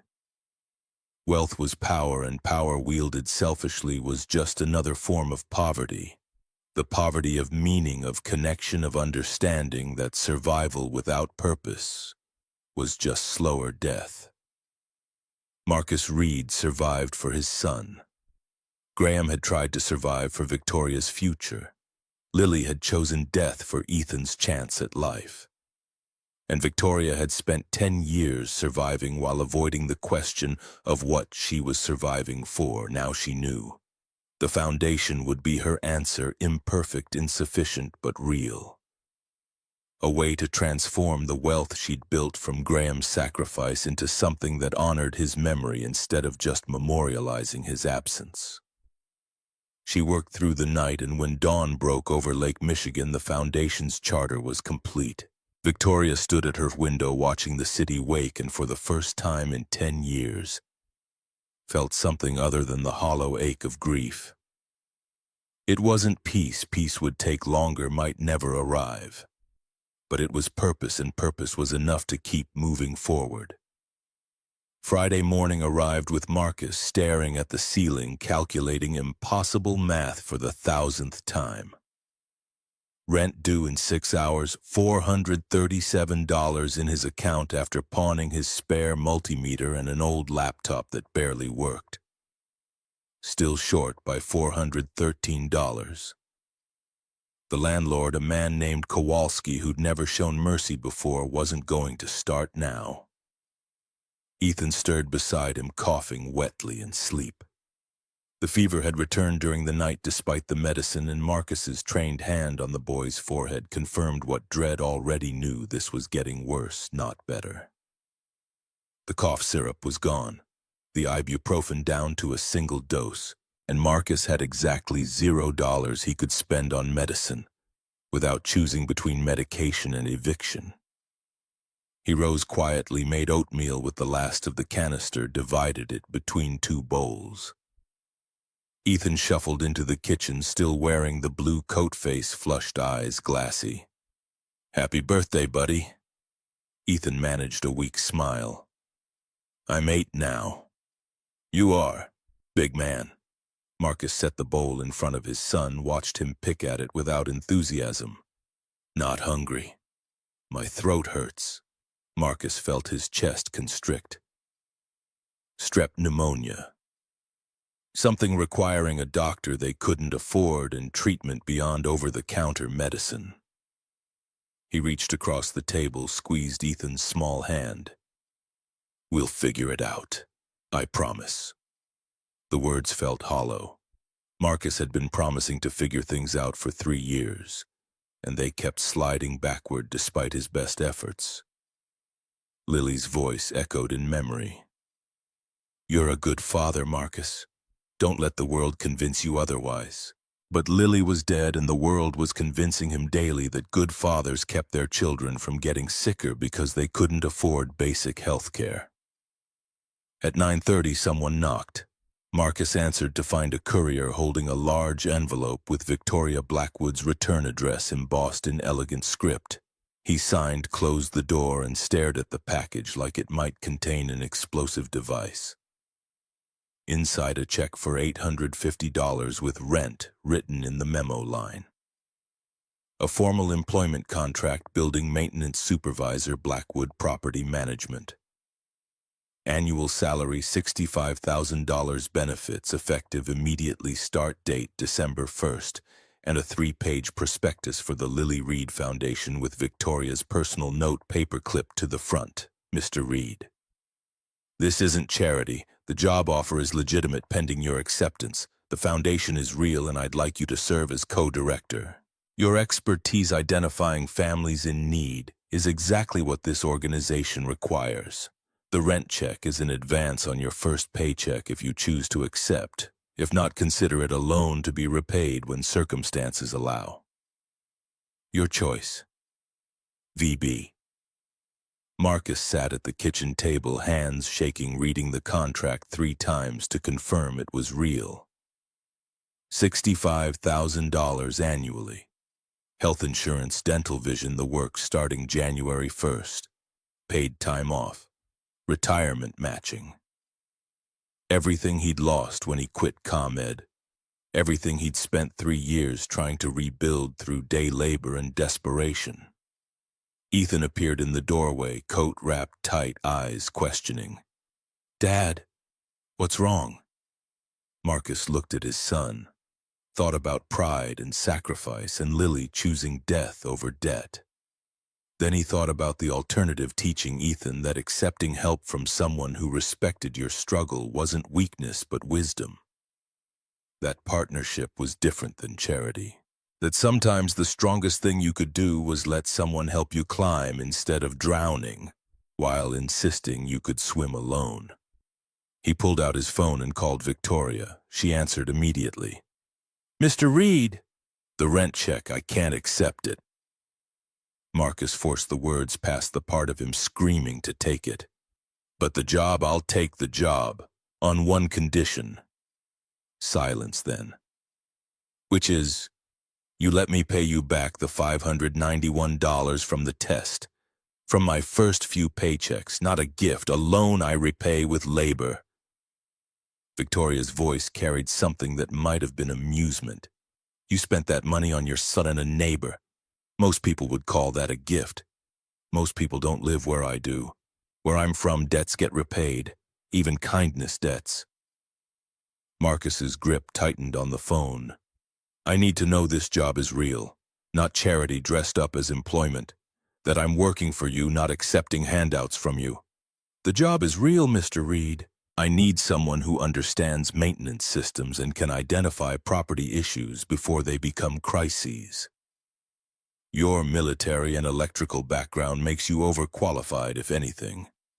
As for the $591 fine, I'll deduct $50 from your first 12 paychecks. Does that satisfy your pride?"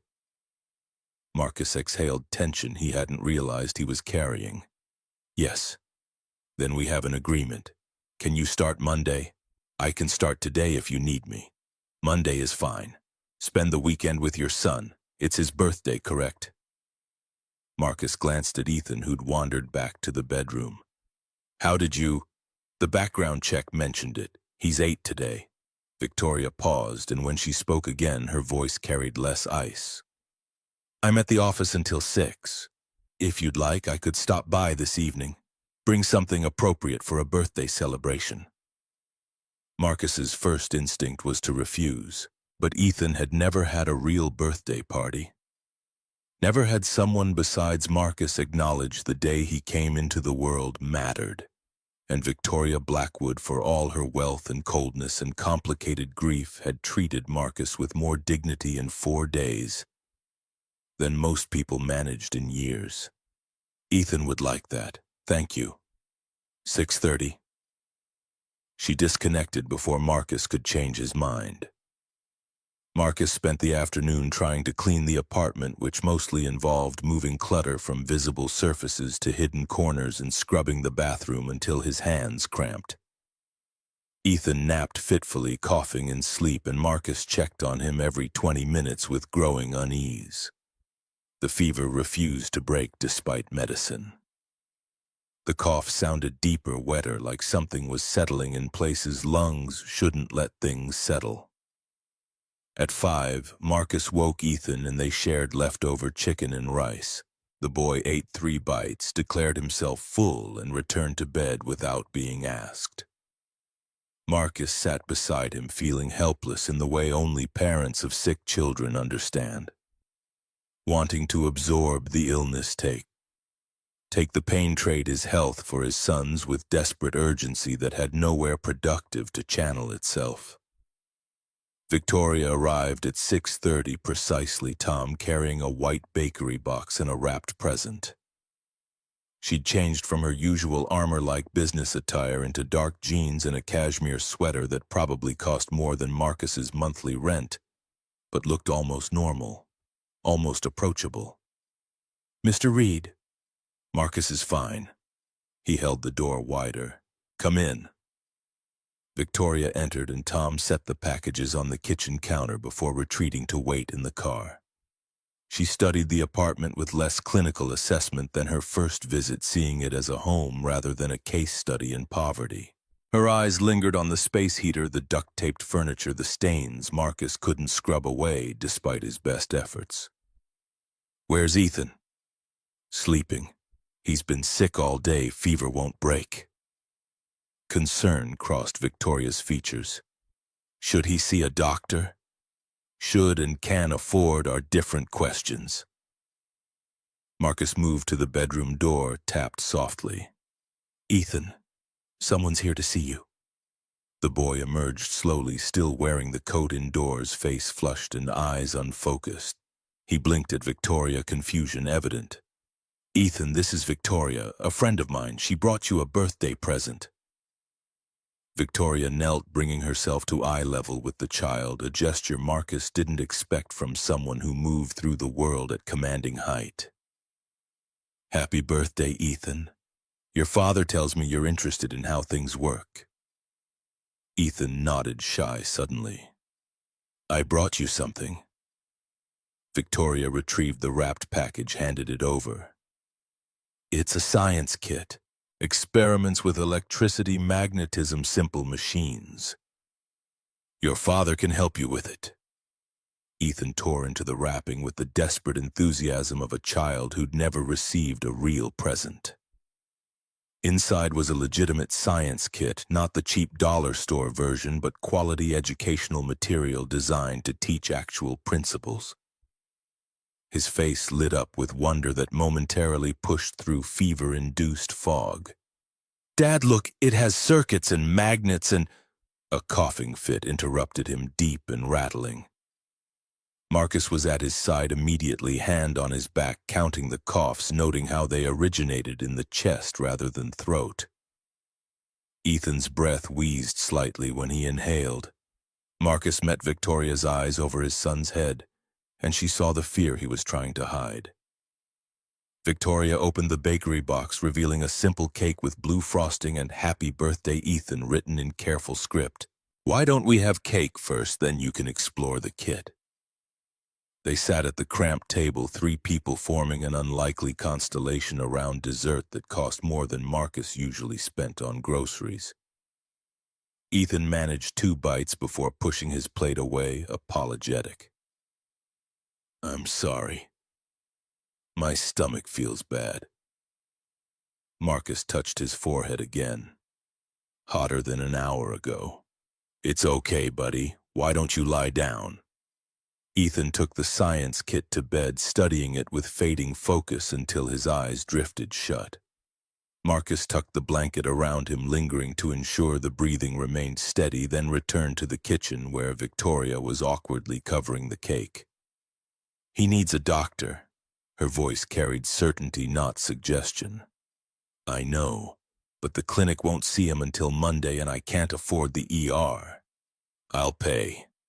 Marcus's jaw tightened. "We just established I'm working for you, not accepting handouts."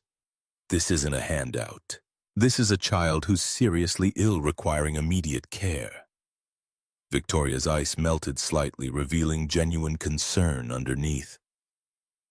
My brother died because of pride like yours. Because he refused help until it was too late. Don't make that mistake with your son." The words landed like physical blows. Marcus gripped the counter-edge, knuckles white, fighting the combination of fury and gratitude that made his chest feel too small for his lungs.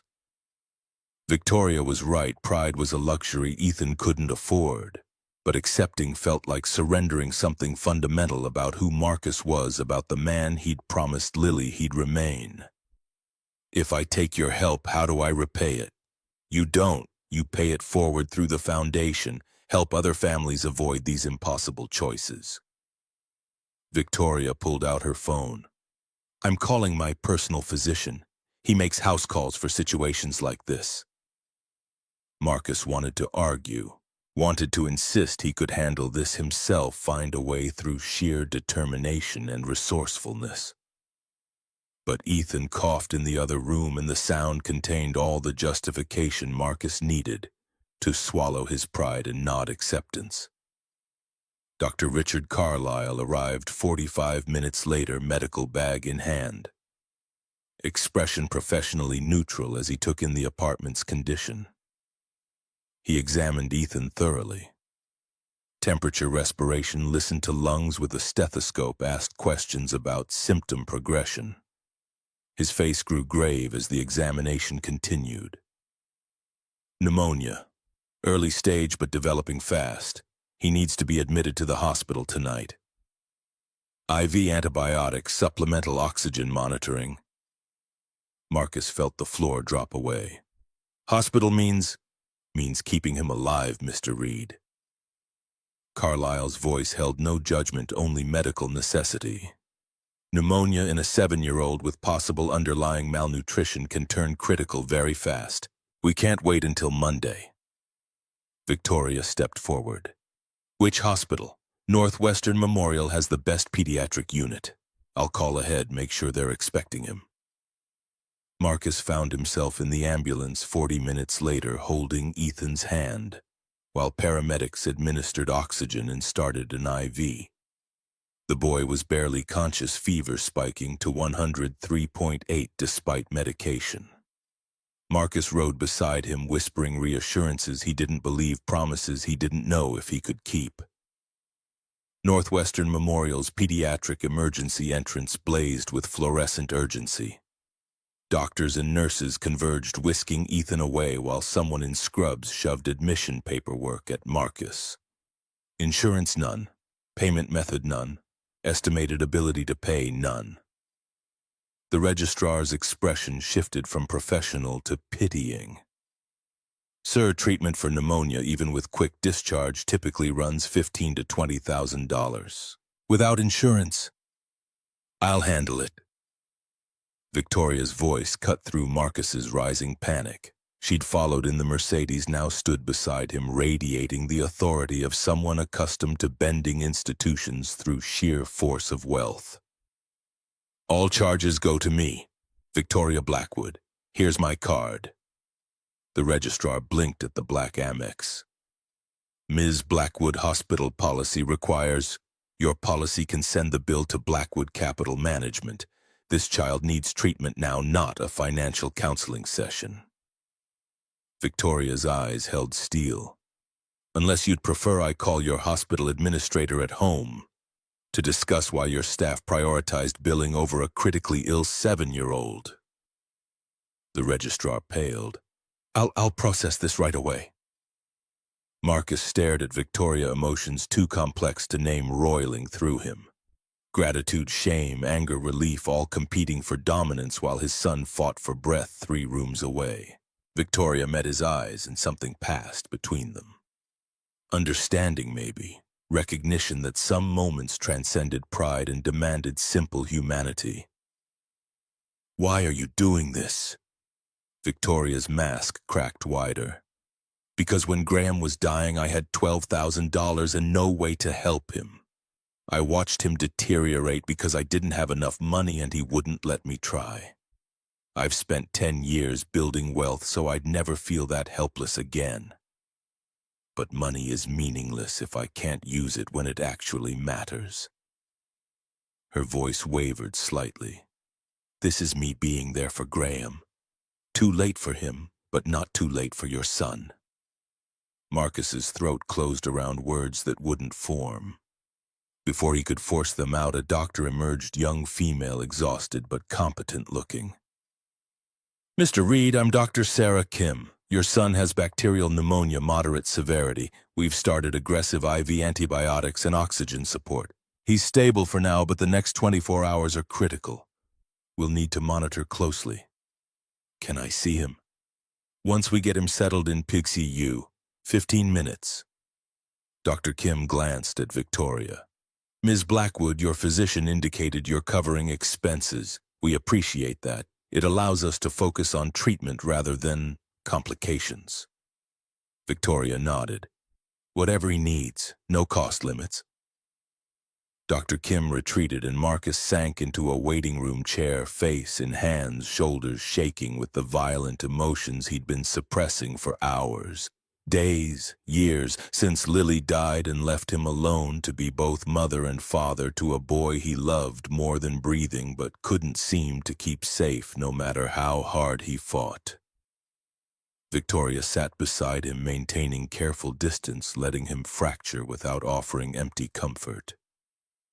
When Marcus finally raised his head, eyes red but dry, she spoke quietly. I need to tell you something about Graham. Something I've never told anyone. Marcus looked at her, waiting. He didn't just refuse my money. He took out a life insurance policy 6 months before he died. $50,000. Made me the beneficiary without telling me. When he died, the insurance company denied the claim, said he had a pre-existing condition he didn't disclose on the application. I hired a lawyer, spent $8,000 fighting it. Lost. Victoria's voice hardened with remembered fury. That $8,000 was what remained of my education fund. I used it trying to get money Graham wanted me to have, and when I lost, I had nothing left except debt and rage. Marcus absorbed this understanding suddenly. That's why you test people. You're trying to understand if Graham made bad choices or if the system failed him. I know which it is now. The system failed him. Failed your wife. Fails families every single day, and we act like it's individual failure instead of structural cruelty. Victoria's hands clenched in her lap. I can't bring Graham back. Can't undo the years I spent being angry at him for dying. But I can make sure other families have options he didn't. Options Lily didn't. That's what the foundation is for. And that's why you want me involved, because I know what it's like from inside the trap. You know which families are drowning versus which are just treading water. You know how to identify need without making people prove their worthiness through degrading means tests. You're exactly who should run this, someone who understands that poverty isn't moral failure but circumstantial catastrophe. Marcus leaned back, exhausted and overwhelmed. If Ethan doesn't, if something happens, he'll be fine. The doctors here are excellent. Victoria's certainty carried the force of someone used to willing reality into compliance with her expectations. You don't know that. No. But I believe it, and sometimes belief is what carries you through the hours when knowledge fails. They sat in silence. Two people whose lives had collided through shared loss, waiting for doctors to determine whether Marcus's son would be the latest casualty of a system that measured human value in dollars and denied care to those who couldn't pay. Ethan emerged from crisis at 4 a.m. The antibiotics worked with merciful speed, fever breaking around midnight, breathing easing by 2. Dr. Kim found Marcus and Victoria in the family waiting area.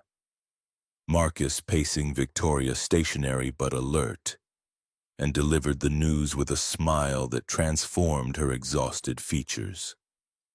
He's stable. Fever's down to 99.3. Oxygen saturation is 96%. We'll keep him another 48 hours for monitoring, but barring complications, he should make full recovery. Marcus's legs buckled. Victoria caught his elbow, steadying him, her grip surprisingly strong. Can I see him? He's sleeping, but yes, follow me. Ethan looked impossibly small in the hospital bed, dwarfed by machines and monitors. The blue coat lay folded on a chair, and someone had dressed him in a pediatric gown, patterned with cartoon dinosaurs. An IV snaked into his left hand, taped carefully. The oxygen cannula beneath his nose fogged rhythmically with each breath. Marcus stood beside the bed, one hand resting on Ethan's forehead, cool now, blessedly cool, and felt something break loose in his chest. The fear he'd been carrying for days, the certainty that he was failing as a father, the weight of trying to honor Lily's sacrifice while watching their son slip away from malnutrition and inadequate care, all of it cracked open, releasing pressure that had nowhere left to go except out through silent tears he didn't try to hide. Victoria stood at the doorway, giving him space, watching this man she'd reduced to a test subject reveal himself as something far more complex. A father terrified of failing his son, a widower trying to honor his dead wife, a worker ground down by systems designed to break people exactly like him. She'd started this week thinking she could measure worthiness through spending patterns. She ended it understanding that some truths couldn't be quantified, only witnessed. 2 days later, Marcus brought Ethan home with prescriptions covered by Victoria's physician and follow-up appointments scheduled with a pediatrician who accepted pro bono cases. The apartment felt different, smaller somehow, despite nothing physical changing. Or maybe Marcus felt different, carrying the knowledge that his son had nearly died while he'd been too proud to accept help until Victoria forced it on him. Ethan recovered quickly, bouncing back with the resilience of children who don't yet understand how close they came to something irreversible. He spent hours with the science kit conducting electricity experiments with Marcus's supervision, asking questions that revealed a sharp mind hungry for understanding. Monday morning, Marcus reported to Blackwood Property Management's headquarters, a converted warehouse in West Loop that had been transformed into sleek office space while maintaining industrial bones. Victoria met him in the lobby, professional mask fully restored, and conducted a tour that revealed the scope of his new responsibilities. 23 residential properties across Chicago, 12 commercial buildings, maintenance schedules, contractor coordination, emergency response protocols, a small staff, 2 office workers, rotating maintenance crew of 15, salary budget of $800,000 annually, and complete authority to identify and address issues before they escalated. The goal isn't maximizing profit. Victoria's voice echoed in the empty conference room where she'd spread blueprints and maintenance logs. The goal is maintaining quality housing that people can actually afford. No one gets evicted for late rent without exhausting alternatives first. No one loses heat in winter because repairs are too expensive. You understand what I'm trying to build here. Marcus studied the document, seeing between the lines. You're trying to run properties the way you wish someone had run your brother's building. Precisely. Can you do it? Marcus met her eyes, seeing the challenge and the trust equally balanced. Yes. Good. You start today. Office is yours. She gestured toward a corner space with windows overlooking the Chicago River. I had them set it up this morning. If you need anything, equipment, staff, resources, requisition it. The foundation launches officially in January, but I'd like you involved in planning now. Can you commit to that? When do you sleep? Victoria's smile held no warmth, only acknowledgement of a truth she'd lived with for years. I don't. Not well. Too much to build, too many years lost to grief I'm trying to transmute into purpose. Graham would be proud of you. The words clearly hit harder than Victoria expected. Her composure flickered, revealing the vulnerability beneath. I hope so. I need to believe his death meant something beyond just teaching me how cruel the world can be. It meant showing you what matters. Some people live entire lives without learning that. Graham gave you the lesson early, even if it cost him everything. Victoria turned away, ostensibly studying blueprints, but actually hiding the emotion Marcus's words had surfaced. Get to work, Mr. Reed. I expect daily progress reports. Marcus, if we're doing this, we're doing it as equals, not employer and employee. Victoria paused, considering, then nodded. Marcus, it is, but I'm still your boss, so don't test boundaries too much. Wouldn't dream of it. The weeks blurred into structured routine. Marcus dove into building maintenance with the focus of someone who'd found purpose beyond mere survival. He identified heating issues at 3 properties before winter fully set in negotiated contracts with suppliers that saved 30% on materials, and hired 2 additional crew members from the VA hospital's job placement program, veterans who understood hard work and appreciated second chances. Ethan thrived. The stability of Marcus's employment, the regular paychecks, the health insurance that covered not just emergencies but preventative care, all of it created breathing room they'd never known.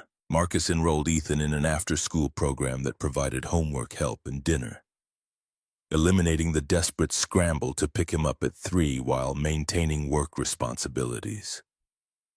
December bled into January. The Lily Reed Foundation launched with a press conference Victoria choreographed with ruthless efficiency. $10 million initial funding, partnership with 5 major hospital systems, automatic debt forgiveness for families earning below 200% of poverty line facing medical debt from catastrophic illness. No applications, no means testing, no requirements except need. Marcus stood at the podium in an actual suit Victoria had insisted he acquire, looking out at reporters and medical professionals and philanthropists who'd gathered in the foundation's new office space. His hands shook slightly, holding the prepared remarks, but his voice stayed steady. My wife, Lily Reed, died 3 years ago from breast cancer, not because cancer is always fatal, but because treatment cost more than we could afford, and she chose our son's future over her own survival. She made an impossible choice that no one should ever have to make. This foundation exists so other families don't face that choice, so love doesn't have to compete with survival, so parents can get treatment without bankrupting their children's future. He faltered slightly, emotion cracking his voice. Lily believed that taking care of people was more important than taking care of yourself, that love meant sacrifice, but sacrifice shouldn't mean death. I hope this foundation honors that belief. I hope we can help families avoid the equation that took her from us. Applause rolled through the room and Marcus stepped back, throat tight. Victoria took the podium next, delivering statistics and program details with clinical precision. But her eyes kept returning to Marcus, acknowledgement that his words carried weight her money couldn't purchase. After the event, as photographers captured images and donors competed for Victoria's attention, Marcus slipped outside to breathe cold January air. Chicago winter bit through his suit jacket, but the discomfort felt clarifying. Real. A reminder that he existed in space and time, not just grief and memory. Footsteps crunched on the salted pavement. Victoria joined him, still wearing her armor of professional competence, but carrying it differently now. Less shield, more habit. You did well in there. Marcus shrugged. Told the truth. That's all anyone can do. The truth is what people remember. Not the statistics, not the program details. Your truth about Lily, that's what they'll carry away. Victoria stared at the city stretching beyond the foundation's modest building. I've been thinking about something you said, about Graham being proud of me. I don't know if that's true, but I know Lily would be proud of you, of how you've kept fighting for Ethan despite everything. Fighting is all I know. Lily taught me that. You keep fighting until you can't anymore, then you find a way to keep fighting anyway. That's not sustainable. Victoria's voice softened. You'll burn out. Already burned out. I'm running on fumes and stubbornness. Marcus turned to face her, seeing past the Ice Queen reputation to the woman underneath, damaged and determined, wealthy, but wounded, powerful, yet still searching for the same answers he was. We both are. Difference is you've got resources to mask it. I've just got the stubbornness. Maybe that's enough. Maybe stubbornness is how we change things, refusing to accept the world as it is until it becomes what it should be. Pretty philosophy from someone who can afford to be philosophical. Victoria's laugh was unexpected, genuine. Fair point, but you're wrong about me affording it. Money can't buy peace, Marcus. Can't buy absolution for surviving when others didn't. I'm as broke as you in the ways that actually matter. They stood in compatible silence, two people from different worlds who'd found unexpected solidarity and shared loss. Eventually, Victoria's assistant emerged to drag her back to donor conversations, and Marcus returned to his office to review maintenance schedules and contractor bids. But something had shifted between them, recognition that partnership meant more than professional collaboration. It meant acknowledging that survival required connection, that fighting alone was just slower surrender. 6 months later, Marcus stood in the living room of his new apartment, watching Ethan arrange books on shelves Marcus had built from salvaged wood. The space wasn't luxury, 2 bedrooms in a building Victoria's company had recently renovated, rent-controlled at $900 monthly. But it was clean, warm, and stable in ways their previous place never managed. Ethan's room had a real bed, a desk for homework, windows without cracks. The kitchen had appliances that worked. The bathroom had water pressure. Basic dignity, but dignity nonetheless. Marcus still paid rent, still worked 60-hour weeks, still struggled with the gap between paycheck and expenses.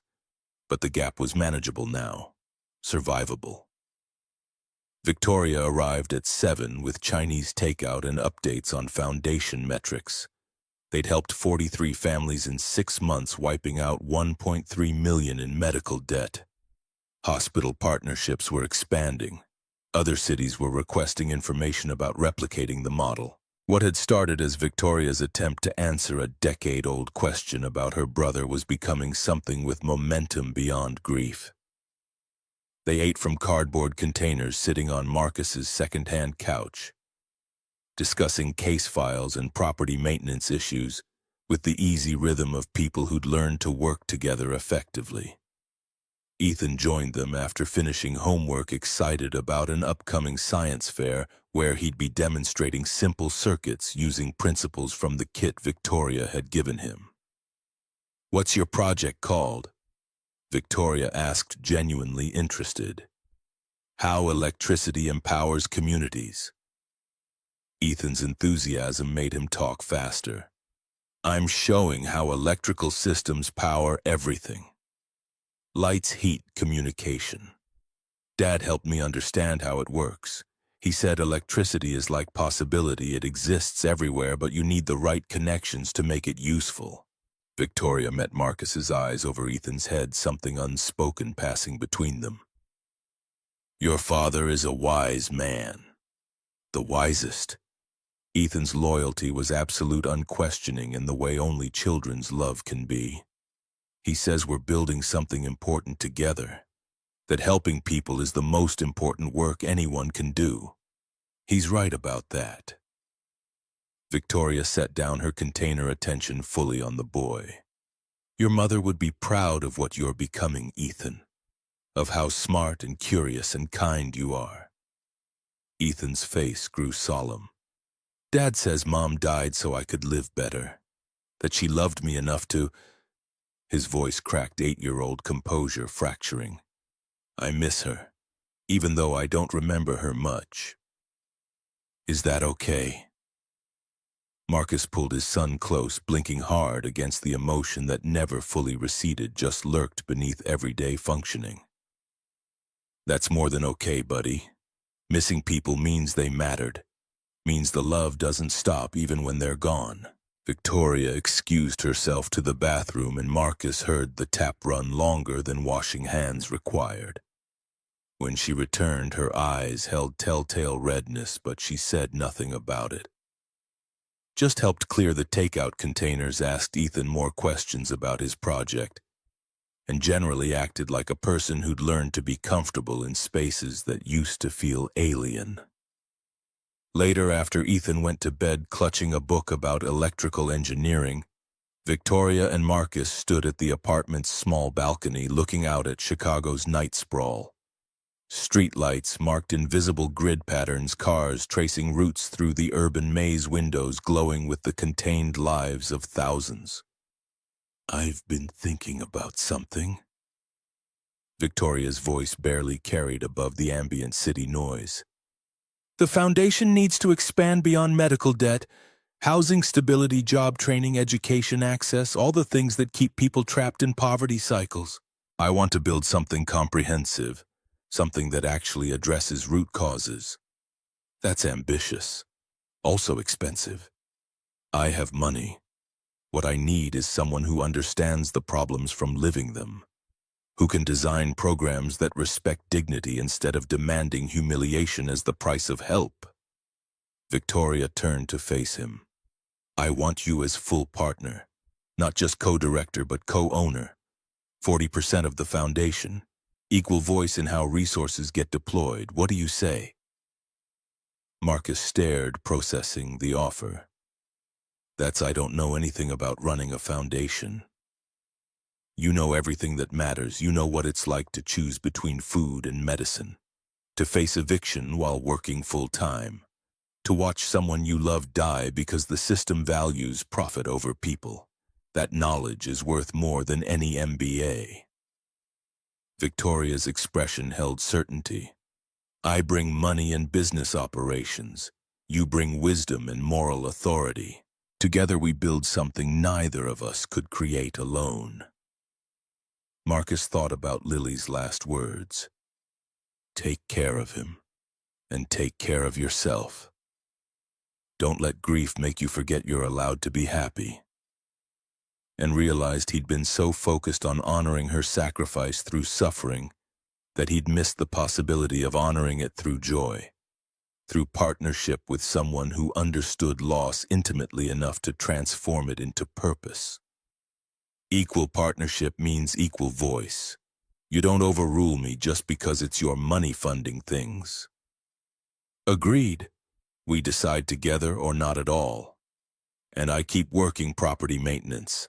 Stay connected to the ground level, see what tenants need directly. Of course, that's where your insight comes from. Victoria extended her hand. Partners. Marcus gripped her hand. Felt calluses meet manicured palm, blue-collar meeting executive class. An alliance built on mutual respect rather than hierarchy. Partners. But I get to keep calling you out when you get too corporate. Victoria's rare smile appeared, transforming her features from ice to something warmer. I'd be disappointed if you didn't. They shook, sealing the agreement, and Marcus felt something shift in his chest. Not healing exactly, Lily's absence would always be a wound that scarred but never fully cleaned it. But purpose, maybe. Direction. The sense that his survival served something beyond, just outlasting the days until death arrived. Inside, Ethan stirred in sleep, coughing once, then settling back into the peaceful breathing of a child who felt safe. Marcus heard it through the open bedroom door, that sound he'd been terrified of losing 6 months ago, and felt gratitude so intense it bordered on pain. Victoria heard it too. Her expression softened, revealing the person beneath the armor, someone who'd lost her brother and spent a decade trying to make sense of senseless loss. Who'd tested strangers to answer impossible questions. Who'd finally learned that redemption came not through understanding why good people suffered, but through ensuring fewer people had to suffer. Thank you. Marcus's voice came out rough. For Ethan, for the job, for seeing me as a person instead of a problem to solve. You saved me more than I saved you. You showed me that wealth without purpose is just accumulated weight, that money matters only when it serves something beyond itself. Victoria leaned against the balcony railing, Chicago glittering beneath them like a promise that might actually be kept. Graham died thinking his life didn't matter because he couldn't escape poverty. You showed me that poverty doesn't determine worth, it's what people do with whatever resources they have that reveals character. My brother was rich in all the ways that count. I was poor in everything except bank accounts. You helped me understand the difference. They stood together as the city breathed around them, two survivors of different catastrophes finding unexpected alliance in the ruins. Not romance, Marcus's heart belonged to Lily's memory and Victoria's belonged to the work she'd made from grief. But partnership, genuine and hard-won, built on the foundation of understanding that some losses never heal but can be transformed into purpose, if you're willing to do the painful work of living beyond them. Months became seasons. The foundation expanded to 23 families monthly, then 50, then 83. Other philanthropists joined, impressed by the model's efficiency and Victoria's ruthless competence at translating resources into outcomes. Marcus split time between property maintenance and foundation work, bringing the perspective of someone who remembered hunger intimately enough to recognize it in others. Ethan won second place at the science fair, started reading 3 grades above level, made friends who didn't mock his past but engaged with his present, grew taller, healthier, more confident in the way children do when the world stops being hostile and starts being navigable. Marcus dated briefly a woman from the VA hospital volunteer program, a teacher from Ethan's school, a fellow electrician who understood the demands of physical labor.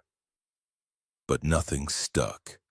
His heart remained faithful to Lily in ways logic couldn't override dedication to her memory. The one constant in a life that had otherwise transformed entirely. Victoria remained single too. Married to work in the way people become when partnerships with humans feel more complicated than partnerships with purpose.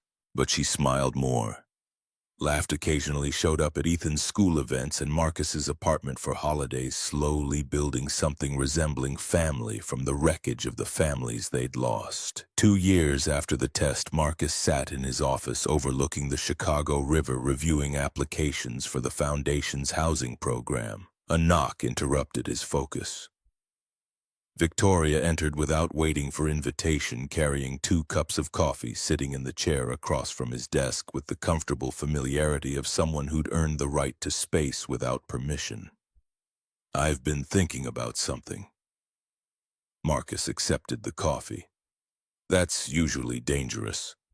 We need to expand to other cities. The model works. Other places need it, but that means scaling operations, hiring regional directors, establishing partnerships beyond Chicago. It's going to consume more time, more energy. I need to know you're committed." Marcus studied this woman who'd entered his life as a test giver and become something more complex, mentor, partner, friend. "I'm committed to the work, to honoring Lily by making sure other families have choices she didn't. If that means expanding, I'm in. Even if it means 60, 70-hour weeks, even if it means Ethan sees less of you. Ethan understands. He knows why we're doing this. And honestly," Marcus paused, considering how to articulate something he'd only recently understood himself. "Honestly, working this hard for something meaningful is easier than working half as hard for mere survival. Purpose makes the exhaustion bearable in ways desperation never could." Victoria nodded, understanding in ways only someone who'd lived through similar transformation could. "Then let's build something big enough to actually matter. Big enough that 20 years from now people look back and say, this was the moment things started changing." That's ambitious. Ambition is all I know. It's how I survived Graham's death, by building something so consuming I couldn't drown in grief. Victoria's voice carried the weight of years spent running from pain toward purpose. But now I'm not running anymore. I'm building because it matters, not because I'm terrified of stopping. You taught me that. You and Ethan showing me what fighting for something looks like when you're not fighting against yourself. Marcus raised his coffee cup. To building something that matters. Victoria clinked her cup against his. To honoring the people we lost by becoming the people they hoped we'd be. They drank, sealing the commitment, and through the window Chicago stretched endlessly, millions of people surviving, struggling, occasionally transcending the circumstances that tried to break them. Marcus thought about the man he'd been 2 years ago, so desperate he'd accepted an impossible offer from a stranger testing his character. Thought about where that test had led, not to answers about whether poor people deserved poverty, but to partnership with someone who'd learned that worth couldn't be measured in dollars. Lily's voice echoed in memory, "Promise me you'll keep living. Not just surviving, but actually living. For Ethan, for yourself, for all of us who don't get the chance." And Marcus realized he'd finally painfully kept that promise. He was living, not just existing day to day, not just enduring the weight of her absence, but building something that gave her death meaning beyond grief. That evening, Marcus picked up Ethan from the after-school program, walked home through Chicago streets that felt less hostile, now made dinner while his son did homework at the kitchen table. After they ate and cleaned up together, Ethan produced a school assignment essay about someone who changed his life. "I wrote about you and Victoria." Ethan's voice carried pride and vulnerability, equally mixed. "About how you taught me that helping people is the most important work anyone can do. And how Victoria showed me that having money doesn't make you important. What you do with it does. Can you read it?" Marcus took the essay, reading words his 8-year-old son had crafted with surprising eloquence. The piece wove together Lily's sacrifice, Marcus's determination, Victoria's transformation, and Ethan's own journey from poverty to stability. The final paragraph read, "My mom died so I could live better. My dad works every day to honor that sacrifice. Victoria helps us help other families so they don't have to make impossible choices. Together they're showing me that love isn't just about taking care of yourself or your family. It's about taking care of everyone because we're all connected. My dad says electricity works because everything's connected. You need the right pathways for power to flow. Love works the same way. When people connect to help each other, that's when real power happens." Marcus finished reading with throat too tight for speech.